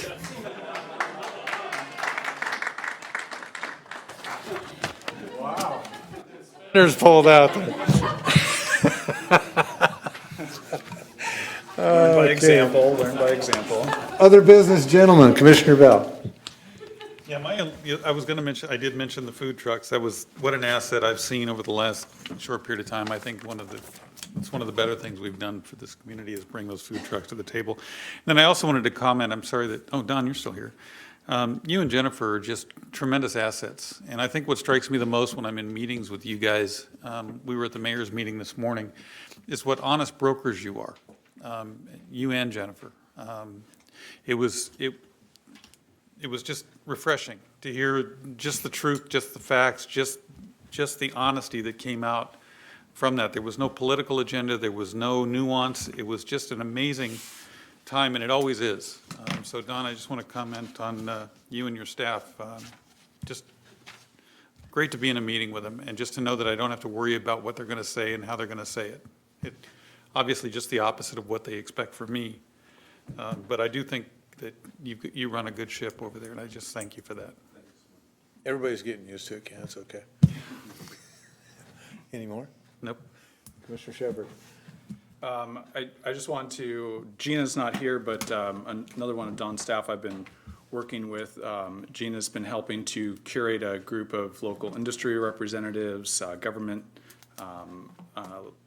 members from different county and city government to look at a marine kayak trail. And we've had a number of stakeholder meetings that have been really had good attendance and been identifying the opportunity for recreational capacity and tourism in the community, and how we do a lot of maps that highlight other types of tours people can go on. And the most frequently referenced one is the beer trail, which is always popular, but this is a different type of trail map. And we've been working with how this can help support tourism interests in driving our recreational economy. So Gina's done a lot of good work. She's got a very modest budget request of, I think, under $3,000 to do some design and printing and provide a useful piece of information to tourism and our recreational community. This has also been really of interest to some of those industry partners who do the kayak guiding, provide the rentals and other services for kayak tourism. So the hope is that it will drive more people to utilize our area and one of our clear strengths of having a beautiful marine environment. And then the second phase is to try and identify what are those infrastructure and facility needs. So lots of our facilities have, maybe a place where you can pull up your boat, but nothing else. And if we are wanting to really build these out into things that are going to attract people to come here, make use of the opportunities, do they need bathrooms? Do they need a better parking lot? Do they need a better pull-up? And do they need water service? What are those laundry list of other needs? And so we're then going to try and do some prioritization of what are those opportunities and where can we start trying to attract some funds to address them. So I like it that it's got that kind of future planning and then has a immediate opportunity to provide something that tourism is really excited to use to sell recreation here. So that's just an update and a thanks to Gina for spearheading that and moving that forward. I did want to just touch on, last week we had some discussion about the appropriateness of commissioners doing an independent research and bringing in questions to legal counsel when necessary. And I just fielded those questions after with Rob, and I just wanted to report back. So Rob, in our discussions, is it unusual for commissioners to do research on their own and pose questions when needed? The commission has always had access to its legal team. And since I've been at the port, they've always had access to the legal team. The legal department actually works directly for the commission, not for me, which is different than the relationship for the rest of the staff. So no, that's not unusual. Historically, the commissioners have always done a pretty good job, I believe, of reporting back to the commission as to what they're working on. Yeah. Okay. And is there any way for any one commissioner to unilaterally set policy for something like compensation? No. Okay. We always say that one commissioner has less power than staff. I mean, it takes 3 commissioners to act in an open public meeting to get anything done. I think the keeping everyone informed is more a courtesy than it is a worried about actions. Okay. So I just wanted to retouch that. I think the question is totally valid, and anytime anyone has questions about what any of us are working on, I think we should be open to discuss it and disclose fully what we're doing. And when we do have proposals to bring forward, it's a great opportunity for any discussion. In this instance, I had been doing research on a topic, looking into it, and from what I found, I decided not to bring it any further. And I think that's was my well within the precedent of how commissioners have done research in the past. And I do think it's important for commission to be able to do independent research on topics when they need to. And if there's a question that we have to involve either staff or council to find out if this has merit to move forward, that's I think that seems to be within what is precedent. So felt I wanted to clear that up from discussion last week and see if there's any other comments or questions there. I would just add on to that, that when you do approach staff for information, I encourage staff to email all the information to all three commissioners, never to give it to just one. So even, Ken might have said, okay, well, I've got this idea for new routes at the airport. Can you respond to these questions? We're going to send that to all of you. Now, if it's a very basic question, like, can I get a new pen and pad of paper, then we're obviously not going to email that out. So there's a little bit of judgment here. But we use our best judgment to keep all three commissioners informed at all times as to any one of you might be inquiring, and just put that out front. Great. And I think that's the intent for all of us. We're all trying to work together, be as judicious with use of funds and staff time as possible, and also be as creative in our thinking and research for ways to benefit the community. So that's it for me. Okay. Two things to our economic development team. I echo what Commissioner Bell has said. I think you guys are doing a great job. Very transparent and well put together, the presentations and the information coming to the commission, so we appreciate it. Second thing, I spoke enough at the last two meetings about things that I'm. Yes, you did. To all of our directors here at the port, for all of our divisions, if there's anything you folks feel we can do better as a commission up here to help you do a better job, if you could give those suggestions to Director Fix, I think we would all appreciate it, because we don't want to inhibit you. We're here to help with direction and help you do the best job you can. And I know we ask a lot of you. We ask probably some pretty impossible things sometimes, and you folks come up with it, and we're very grateful for that. But if there's something we can do better, because we're always asking you to do better, so if there's something we can do better, please give those suggestions to Director Fix, and he'll give them to us anonymously. And Commissioner Bell has something to say. I just want to say goodbye to Louis. Thank you for your time here. You put a good product on the room, but you just got here. Farewell. Thank you.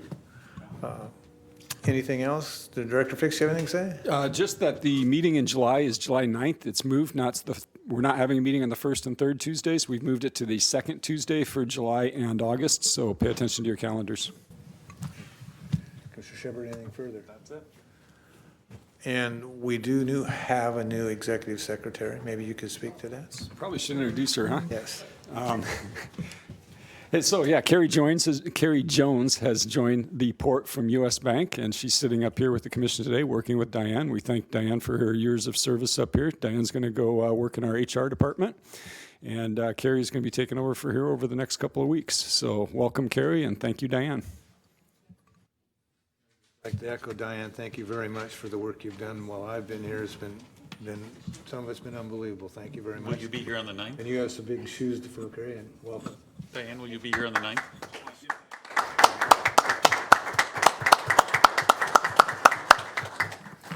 Anything else, gentlemen? Anybody have anything to say out there? Meeting adjourned.